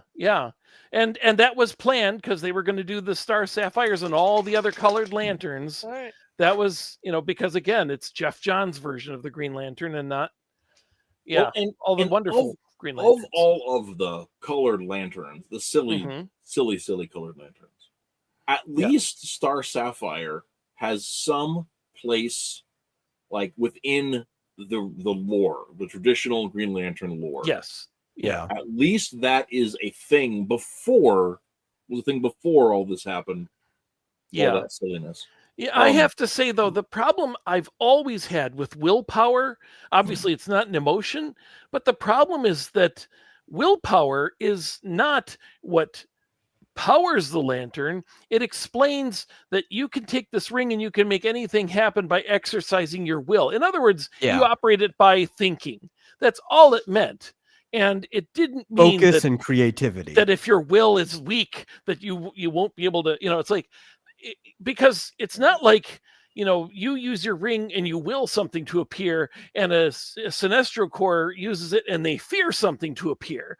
And you're going to anger something or they to love appear? something to appear. You must love something to appear. No, you're using willpower. You're using willpower to create a thing, whether you're a Sinestro Corps or Green Lantern Corps or a whatever you call the Star Sapphires, that they Is it all are using because- willpower.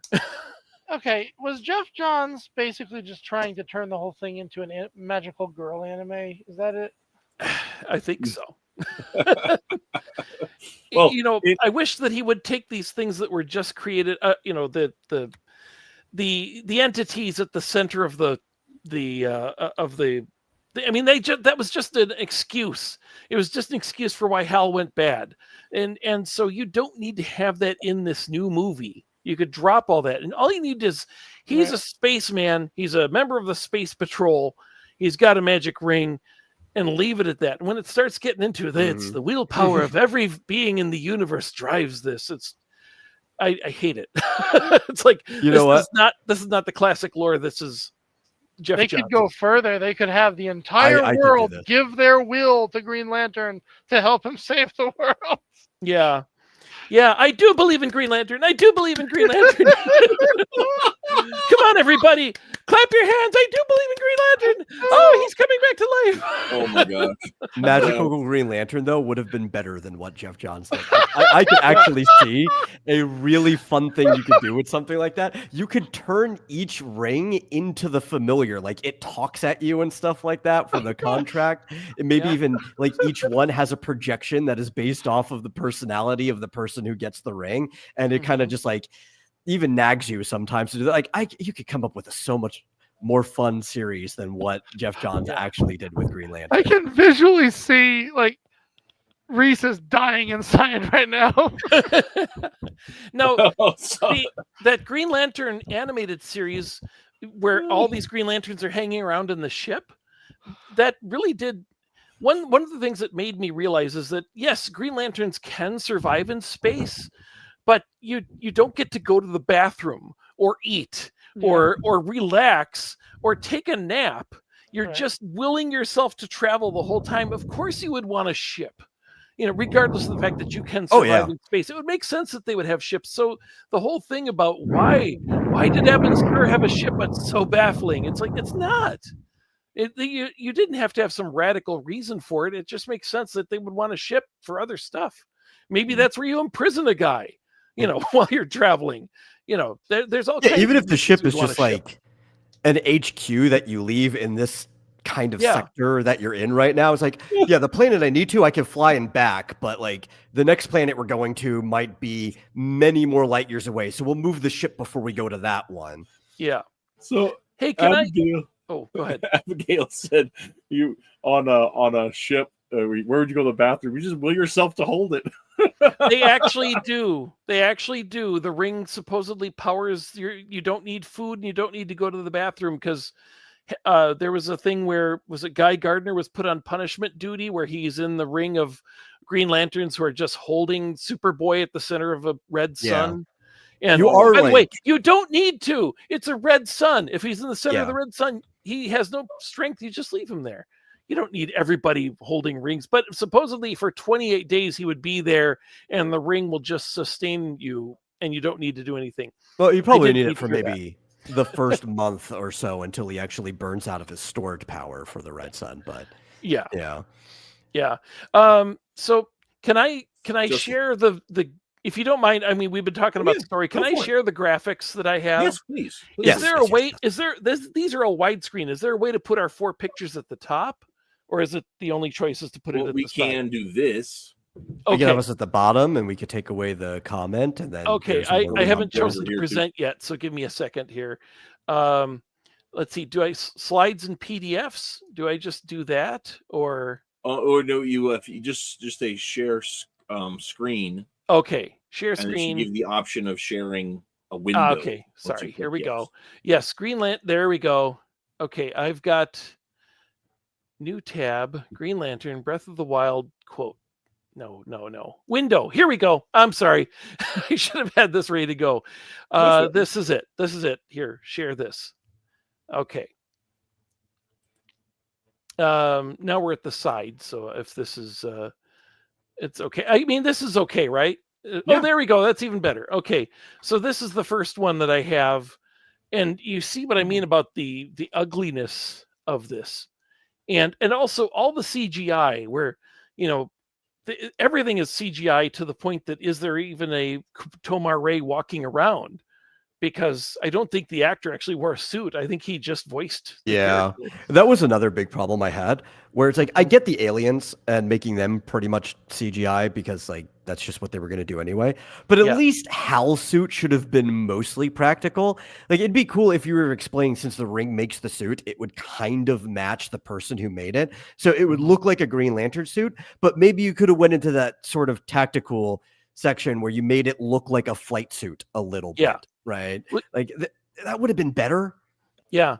Actually, if you do look at the close-ups of Tomar Ray's suit, his has a scale pattern instead of that. Yeah. That the line. Everyone's thing. slightly different. Yeah. Well, and that's one of the things that's so frustrating. Not to totally take off this here, but I'm sure you remember this, Hutch, when this movie, when they were first dropping the stills from it, Yeah. it would be like maybe 6 months before release, and they got roasted by everybody online and everybody in print about how terrible the costumes were because they were just like musculatures, Mhm. right?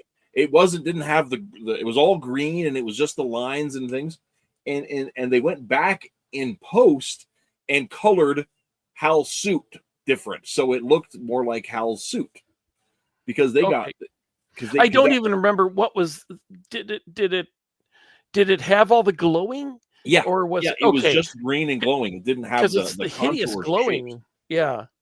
hideous glowing. I don't have a good close up of his costume here, but yeah, I mean, we haven't even talked about how bad the suit looks. But Oh yeah, there should yeah. only be like a glowing halo around a Green Lantern when they're in flight, right? Yes, Like they shouldn't yeah. just be glowing all the time for no reason. Well, and Yeah. that's one of those things that goes back to like that's been this kind of glowing weird line, sort of Tron feel to Mhm. stuff has been something DC Comics has been playing with for the last 15 years on stuff. You get Barry Allen's new suit that's all got weird lines that don't seem to make any sense. Yeah. Batman's suit with the weird seams on things that don't need seams. All this kind of It's all the Jim Lee. Yeah. nonsense. Jim Lee. Jinx, you owe me a Coke. Okay. Okay. I know. Yes, the Jim That's Lee two. designs. And of course, when they brought back Hal, they had like an aura where his logo floats in front of his costume. I'm glad they stopped doing that because it's kind of a annoyance, and it's hard to have to draw that every time you're drawing him. But yeah, how much Yeah. CGI can be used before it? That's a good point because The live action Lion King, while it's Yeah. meant to look like a live action, it's not. It's actually considered one of the top grossing animated films of all time. So at a certain point, Mhm. you do just become an animated film. Yeah. I hate everything about that sentence so much. yeah, I do too, especially because I'm pretty sure most of that was astroturfed. who was the director of the first Iron Man? The name's just Is it Favreau? Favreau, John Favreau. The same guy who made The Lion King that we were just talking about? Yes. John Favreau. Yeah, unfortunately, yes. John Favreau, when he did that movie and before that Zathura, he really pushed for as much practical stuff as possible and CGI when you need it. And they did not do that with this. And it's a very clear, obvious. I mean, there should be aliens that they are actually building that are, like it would be a mix of CGI where you have to have it and some actual, like a Larvox should actually be built and be like a puppet next to him. And there should be some that have some weight to them because here we're going to go through this hideous city. Well, and in defense, And I do want to say one there you thing go. in defense. There Yeah. you go. Yeah.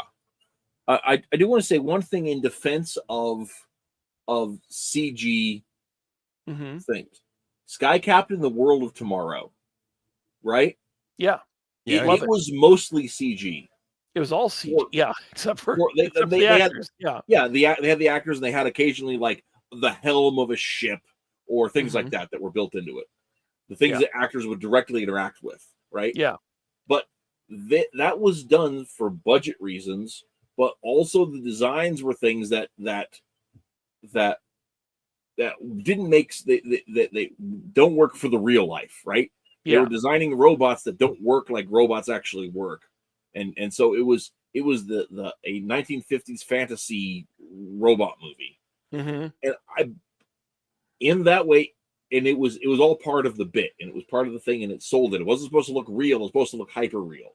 Yeah. This thing is supposed to look real, and it doesn't, right? Yeah. Yeah. And so it's one of those things where, like, I think there can be, in some circumstances, there can be an argument for the way CG can be used that way. But they weren't making this on a shoestring, the way the Sky Captain people were, Hmm. and I think that's a different thing. So okay, Yeah, like this scene right here should be piecemeal, right? There should be some lanterns that are clearly just people in outfits. You put makeup on them to make them look like aliens. And then you could, in the background or whatever, put like some aliens that no matter what budget you give us, unless it's literally just a statue, we're not going to be able to make them move around and do alien things, right? Like you could still include some of the CG, but it should probably be mostly people in costumes. right, and Yeah. look at the way this thing is lit. I'm sorry to Yeah. just dominate, but Oh yeah. like everything, like you've got there's one character you can make out, right? Mhm. Toma Ray, Yep. and then I guess this little floating thing in the background who I don't recognize. But The eyeball Ryan is Reynolds the in eyeball is shadow. Larvox, and you barely Yeah. see him. But Yeah. like it looks like a bunch of green coated mud in the Yeah. background, you know? Yeah. This is Stell, the robot. That's the only one I could really look at and go, "Hey, Stell." And you see this for a second. It shows this for a second and it changes perspective, you don't get to. I mean, this is made to be paused when you're watching it at home. You will not be able to appreciate these in the theater. It's more like, wow, lots of Green Lanterns, because they don't take much time. I would say that if I was making this movie, he would land there and Tomar would be talking to him and they'd be walking down a hallway and 2 lanterns would be going the other way and the fans would be going, that's Boudica, something like that. But, show one person and it would be light. It would be inside a building. And this, they're in some gigantic, what would you call it? A canyon almost. And here's more pictures. This you see for again, a second. You can kind of see Larvox next to him there. Mm-hmm. I guess there's 2 eyeball guys. I'm sorry. I don't know which one is Larvox. And then over his shoulder, is that a head? Is that the big head guy? I don't know. I think that's the big head guy. Yeah. Gallius Zed. Yeah. Yeah. And I believe, and here's part of the thing, I say this, the lighting on Reynolds. I think that this is the lighting is there to hide the fact that the CG and the screen resolutions don't match. Yeah. By the way, if these guys are all glowing, shouldn't their glowing illuminate the other guys around them? Yeah. If anything, it should be lit up like a crazy. It's bad compositing, right? Yeah. Even with the CG afterwards. And part of it too is they're using real darkness instead of false darkness, is what I was saying before. You do want a scene to be darker if you want light, things that are supposed to be constructed of light to pop more, but you don't want to shoot that scene as if it's dark. You want to shoot the scene in normal light, and then you want to use false lighting, other color effects to make it seem like it's darker so the things pop. That's not what they did here. Yeah. Yeah, like using blue and purple filters. Right. Yes, or like night filters and stuff too. Yep. And here's Isaac says they need a lantern to see. Yeah. This one on the right, who is never in focus, is Boudica. You can barely see her, and it's moving, so it's this is the only shot of her, really. And then there's this gal. I can't see the Buddha though. Yeah, she's. I didn't mean to be touching her breast when it started. This is Boudica. This one is, I don't know her. She's a newer character, I think. I don't know who this is. I can't really make out any of these. They're all out of focus. And this is all you see for a second. And then you see Bizd, who is one of his favorites, and he gets to appear for a moment, and you really get to see his details because it's the one that Jeff Johns, was it Jeff Johns or Martin? I think Martin likes it. So Martin Campbell liked it. So this is one of his favorite Green Lanterns. So you get to see him for a second. And then it goes to this. There's Salak. That's the only shot of Salak. And he turns his head. And so you won't even see, you just see him in profile. And that's another plot hole, logic hole too. When they're all talking or whatever. Previously, when he first showed up, it's oh, your rings translator is working, and then he's here, and there's certain people that for some reason whatever they're saying isn't translated into English for us in the audience to see. They make bug sounds or whatever, and it's is his ring translator working or isn't it? Why don't we get to know what that person is saying as the audience? Right. I don't know who any of these others are, and I don't see half the ones I want to see, and then there's this shot. It kind of shows you the canyon of ill-defined characters that you see and not lit up much at all. And that is the central battery. That is a hideous central battery. And just horrendous. Well, and I think the reason that the battery looks so bad is because, once again, it's that Jeff Johns thing, right? They have these, instead of having the battery look like the central battery ought to look, right? They've got these 2D symbols that can't translate into 3D objects, right? Yeah. And so the whole lanternness, that was the battery extracted from it. So they're let's make it look like a giant emerald for some reason. Sorry, Isaac. Jeez. Yes, I am having to explain myself a lot here. That is the battery, and we never see anybody charging from the battery. There should be that moment where the entire course says the thing in unison, and they all power their rings from the central battery or something. They, that's a scene you want to see, and they never do it, and that's frustrating. This is supposedly this is the Mobius strip. It doesn't even look like the Mobius strip. In the comics back in the 80s, they would meet each other in space and they would do a Mobius strip with their rings as a symbol of peace or welcome to each other. It was kind of a sign of how the core always continues.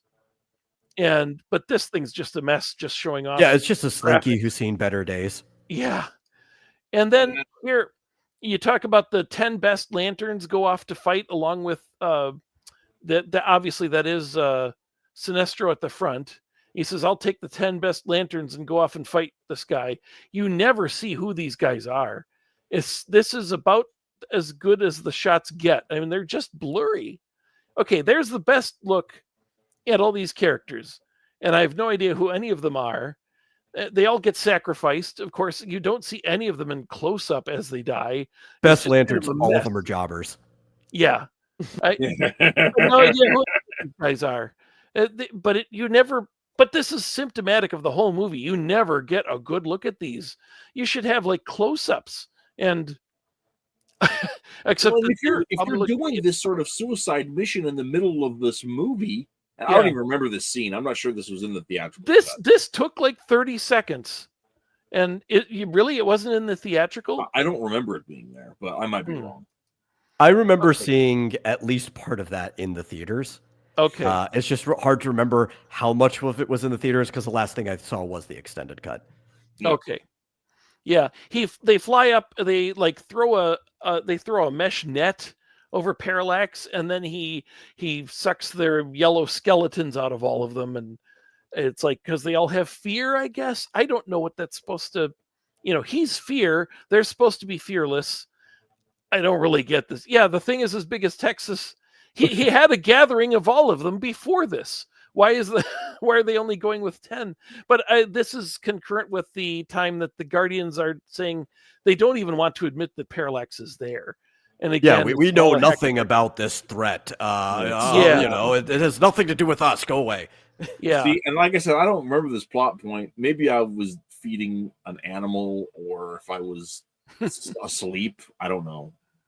I guess I could have passed out. I guess he has 11. He has 11, but he said 10. Anyway, makes me hate this even more. I had so few chances to get a good non-blurry, and again, I was doing this hastily. Maybe I could have, if I'd gone through frame by frame, I'd have cut some better things. But this is like a good non-blurry ring construct, and these things go by so fast. It's just like this appears for a few frames. This shows for half a second. And they have the fidelity of flubber. Yeah. And by the way, if I was Hal Jordan doing this, I would have those little connector pieces between the bits of track. Like the next piece of track comes down, locks in the first one as the car is going around. I'd be doing that, building it. You'd be very anal about it. It's like we need the little tongue that goes in there. And then it goes through a loop to loop and then down. If he was really that's it's fun. I think that's the thing where he turns it into a Hot Wheels for a moment is a fun solution. By the way, he does use a helicopter as his first public appearance in the same way Superman does in the 78 movie. Yeah. So, but here's the thing, it's though. It's a callback to a thing that got cut. Yeah, that's what I'm saying. It's a callback to a thing that got cut. So I never saw the Hot Wheels scene. So this came out of absolutely nowhere for me.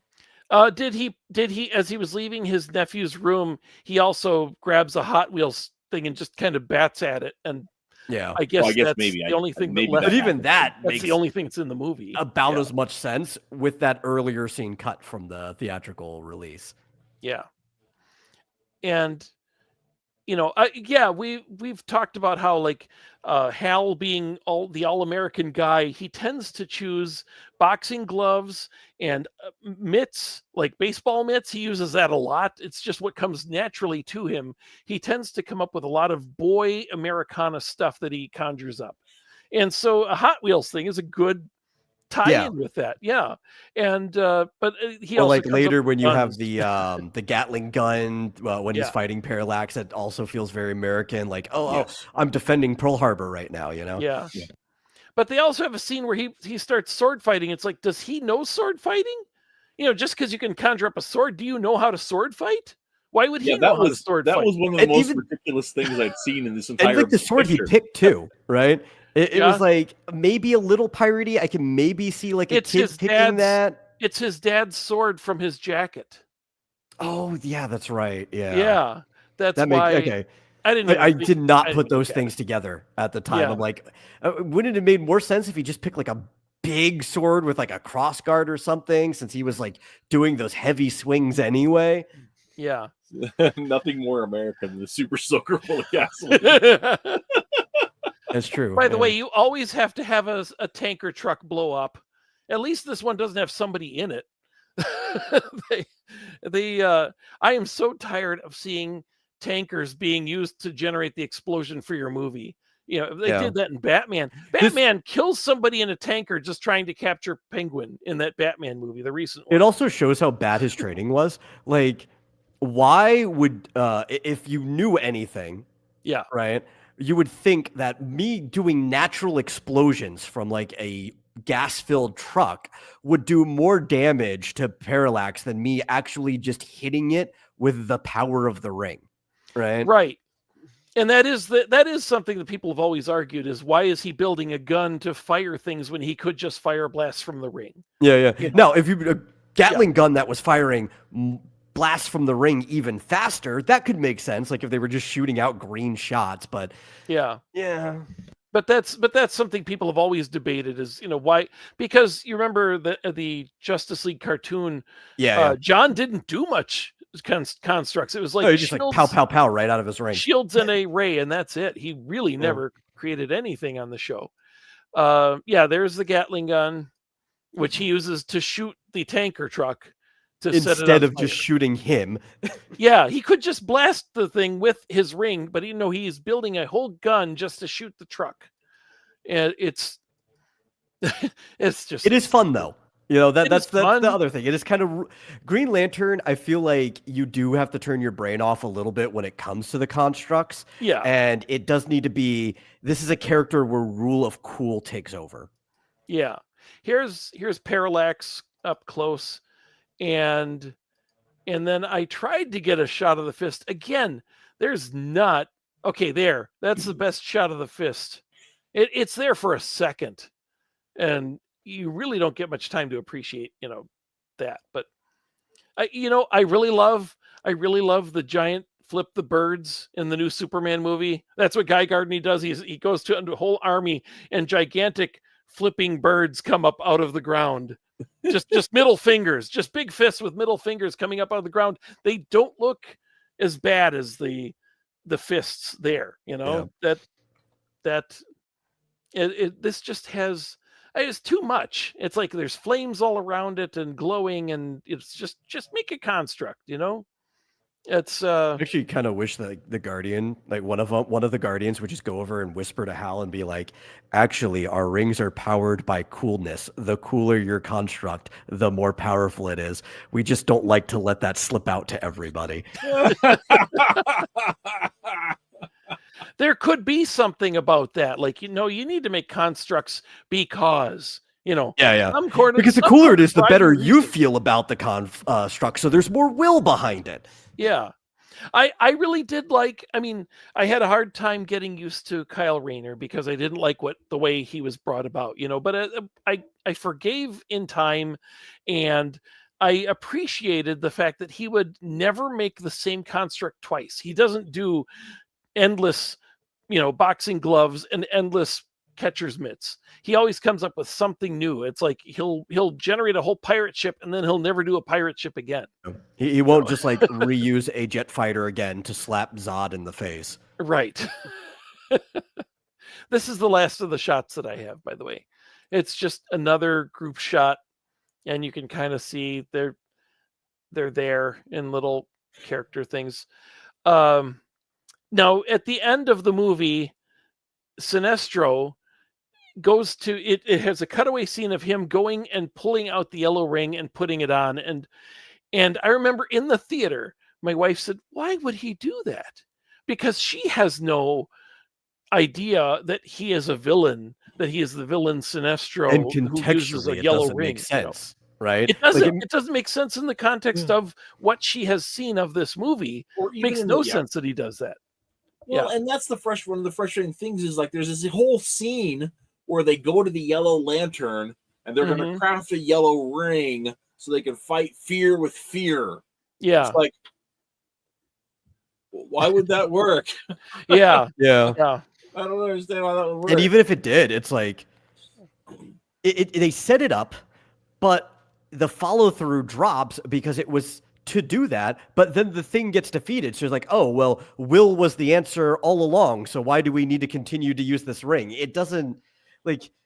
Maybe it's because of the bad nature of this being a horribly spliced movie with a bunch of different ideas in it, right? So maybe there was a better through line on the side as a setup that would have happened if you had a different run of this movie. But because it's sliced in, you're like, now it seems like antithetical to what you just saw happen on the screen. Right. You know how those three guys land in Free Parallax at the beginning? Those three aliens who say that they crashed there? Yeah. And they say, we have crashed in the Lost Sector. But the sector is bigger than your galaxy. It contains 20,000 galaxies. So you would never say, I'm in the Lost Sector. You would say, I'm on the planet Riot. You know, it makes no sense that they would ever call it that. Because you could never get out of the Lost Sector. Yeah, to them, that's just where they live. Like, they probably wouldn't even know what the Lost Sector is conceptually. That's right. That's right. Well, and I don't understand how there's one scene where it says that the Green Lanterns are at the end of the Milky Way galaxy, and it's like, that's clearly in Hal's sector. Why isn't he involved? If we're one galaxy that's just a tiny portion of his sector, why would they ever be near the Milky Way galaxy? And it's not like they shrunk it either, because they tell you the size of the sectors in the movie. Yeah.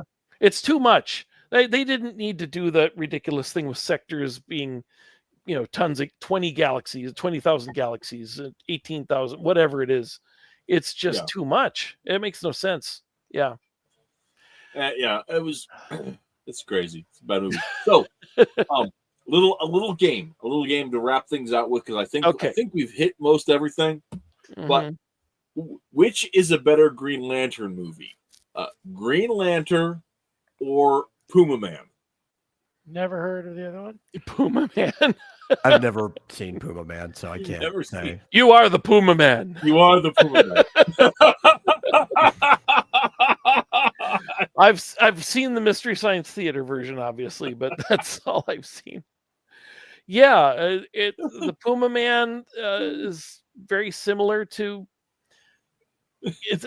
Greatest American Hero kind of is the Green Lantern story. Yep. The aliens pick one guy who will be their representative to do good on Earth, and they give him the thing, but he loses the instruction book and he has to figure it out for himself. And honestly, that plot is what Green Lantern should have been. I don't know about Puma Man or Rocketeer. Definitely is got kind of the same storyline, but it's the same framework. It's the hero with many faces, Yeah, definitely. So Sad Robot says, so you lot aren't cultured after all, you guys having not seen Puma Man. And Abigail asked, will we be reviewing the Green Hornet next? I'd have to watch enough it again. People ask in the chat, maybe that could be a fun one too, because I know we've talked about that backstage, and a lot of our opinions on that Green Hornet movie are pretty similar. I think aside from like Rogan himself, I probably enjoy that movie slightly more than you, but that's probably just because I'm able to look past certain things that you aren't. Yeah, but other than that, like our opinions are pretty similar. Well, we're definitely not doing that next week. Yeah, for sure. So, yeah, I guess if we get we decide to do this based on 3 votes in the chat, I suppose if we have 3 votes for Green Hornet, then maybe in August we'll take a look at that one. I wouldn't be able to talk about it because I've never seen the original show. Oh, I've yeah. never seen it at all, and I don't even know how I would see I it. always wanted to, but Yeah. That would seem reasonable. Except that you wouldn't even have to have seen the show; just listen to a few of the radio programs. Yeah. And those are, I think those are free online. And We'll they're have to also like the best it's ever been, to be honest. So Yeah, but I really would like to see Bruce Lee. Yeah, I mean, yeah, as I mean, he Kato. did a good job. Yeah, I mean, Yeah. actually, his if you, I don't know if you've seen or if you have access to see the episodes that they did were on Batman 66 in season 2, I think it was, where they had the crossover with the Green Hornet. Was that in Batman or was that in Green It was Hornet? in Batman. Okay, so if you got I don't have the box set of Batman. But I don't know. Yeah, Hmm. I do. A lot of but I that don't know. old stuff is on YouTube anyway, just because of how old it is at this point. The only thing I've seen of it is the movie Dragon, which it says you'll enter and you'll fight these guys, and he like destroys the door and goes in and improvises a whole bunch of fights, which he wouldn't be doing really. You know, this is kind of fake. But I just remember the Green Hornet being tied up and said, "Good job, Kato. Good job, Kato. Yes, good job, Kato." That's all he does. He's right now. Oh, I should watch one. Okay. Yeah, definitely. Thank you, Abigail. It's a really fun series. You should watch it. Okay. The Green Horny? It's clearly a typo. Unfortunate typo. I sure hope so. Abigail. That's an unfortunate typo. All right, I have spent the last few minutes putting something together. Oop, where'd it go? So to one what earlier Isaac says, Isaac suggests we should watch The Phantom, but to his aunt, which is I wouldn't be against watching The Phantom again. I haven't seen that one in 20 years. Isaac says is Puma Man the rival of Nike Girl? No, not Puma the shoe, Puma the cat. It's an Italian superhero film from like 1969, 1972, somewhere in there, that was badly dubbed into English and stars Donald Pleasance as the villain, as in Dr. No. If we're talking about going back to watching all these pulp things that were made, maybe we do a pulp thing where we talk. Oh, about I've been advocating for that. Yeah, I would love Green that. Hornet, the Shadow. And the Phantom. Dick Tracy, don't forget that one. And Dick Tracy. We could do those four. The Phantom is a underappreciated good movie. I remember looking at the costume and going, that's a really good costume. Also, it's the first time I saw Catherine Zeta-Jones, and she enters in these knee-high boots, and I'm like, okay, I like this character. Yeah, so party. She was the it girl for a few years. Anyway, yeah, a pulp discussion would be interesting. I do not have enough experience with any of the old radio shows or I do love old pulps. adaptations. I really don't. I could only talk about the movies really. So especially with a Shadow, Razor Fist, the commentator actually did 2 undone scripts from the old radio play with other people, and you can find them on one of his channels. But like they're just done. They were recently, within like the last 10 years, recorded versions of old scripts that never got put into place. Huh. Yeah. Well, and the first, as far as Green Hornet radio show, like the first like 3 years of radio shows were not recorded. They were all performed live and not recorded. Yeah. And so those are just lost media that were never captured. But anyway, total side note. And I'm just reading Isaac's comment about the Phantom movie. You're wrong, but we'll have to talk about that later. Yeah, I get Billy it. Zane. Billy Zane was great in that movie. He was great. Man, I did like that it showed off more of that 1930s-ness of it, but yeah, it's pretty great, pretty great. There was a I can't remember what it was. There's something else I was going to say, but I can't remember what it was. Let me see. As we're talking about other topics, what are we doing for next week? Are we going next to do week?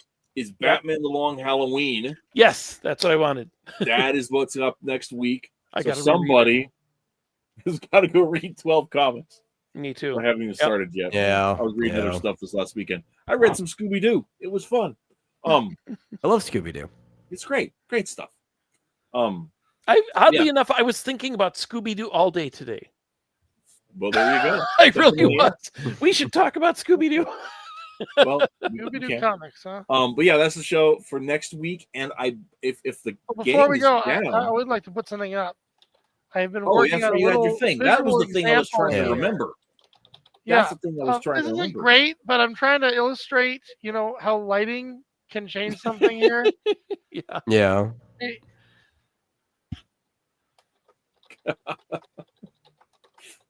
That's remarkable.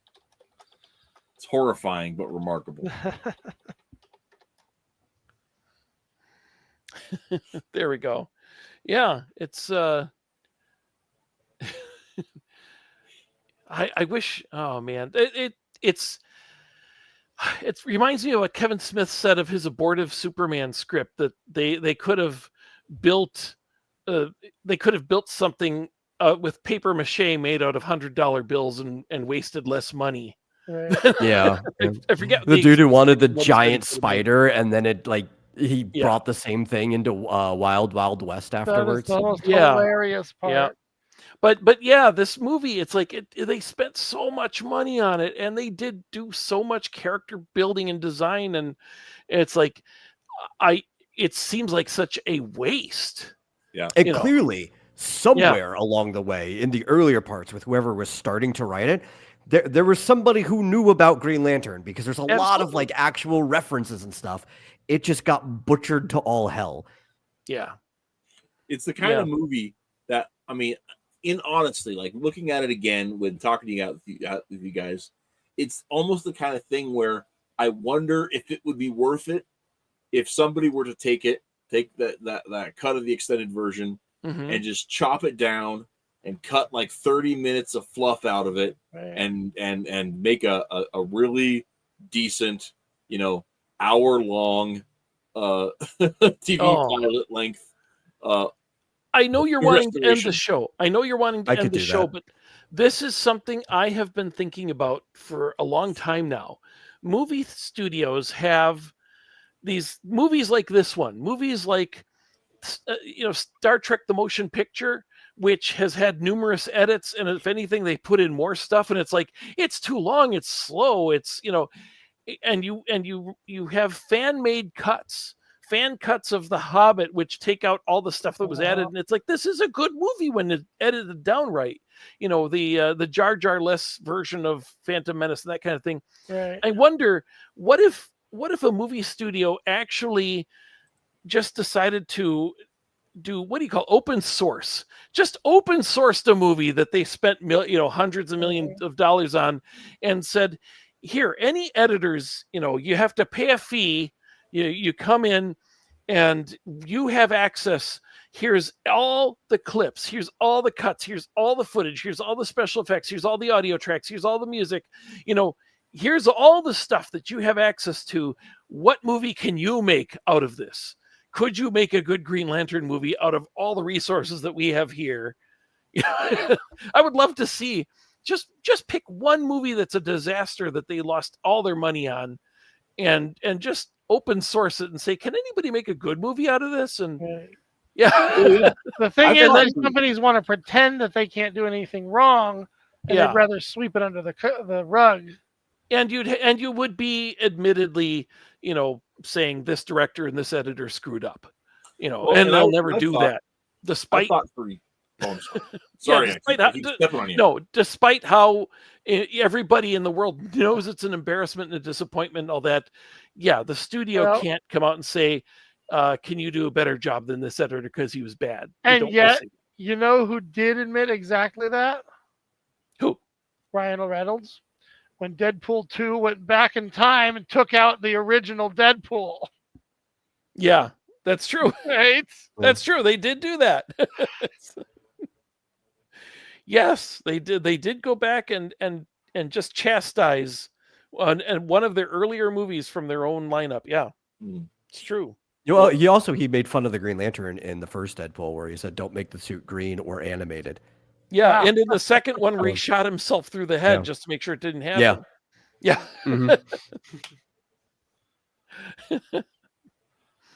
So, what was I gonna say? Oh, about editing films. Like Mhm. the I know it gets a lot of hate, but the Ang Lee Hulk movie, I thought was Uh-huh. actually like pretty damn good. Oh, I can Up make a good until the 45 very minute last film out of scene. that. What?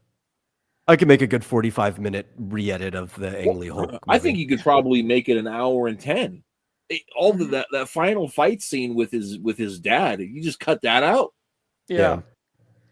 It's getting kind of bad by then, but yeah, it's gosh, it's a Jennifer Connelly movie. How can I can't hate it too much? But like this Green Lantern one, I could probably make a cut where we just even remove Parallax from the movie altogether, and I could even probably make it to where he just ends Hammond. Like we could just get a nice jump cut of him ending Hammond and then rolling into the end of the movie. You know, like I could probably make a short film out of what's available in this. That's pretty good. You should do that, and then we can air it on the live stream. Yeah, I you'd have still a get really taken down. I have a really I bad know. feeling about that. But I Yeah. watched behind the scenes secretly with no one not telling anyone about it.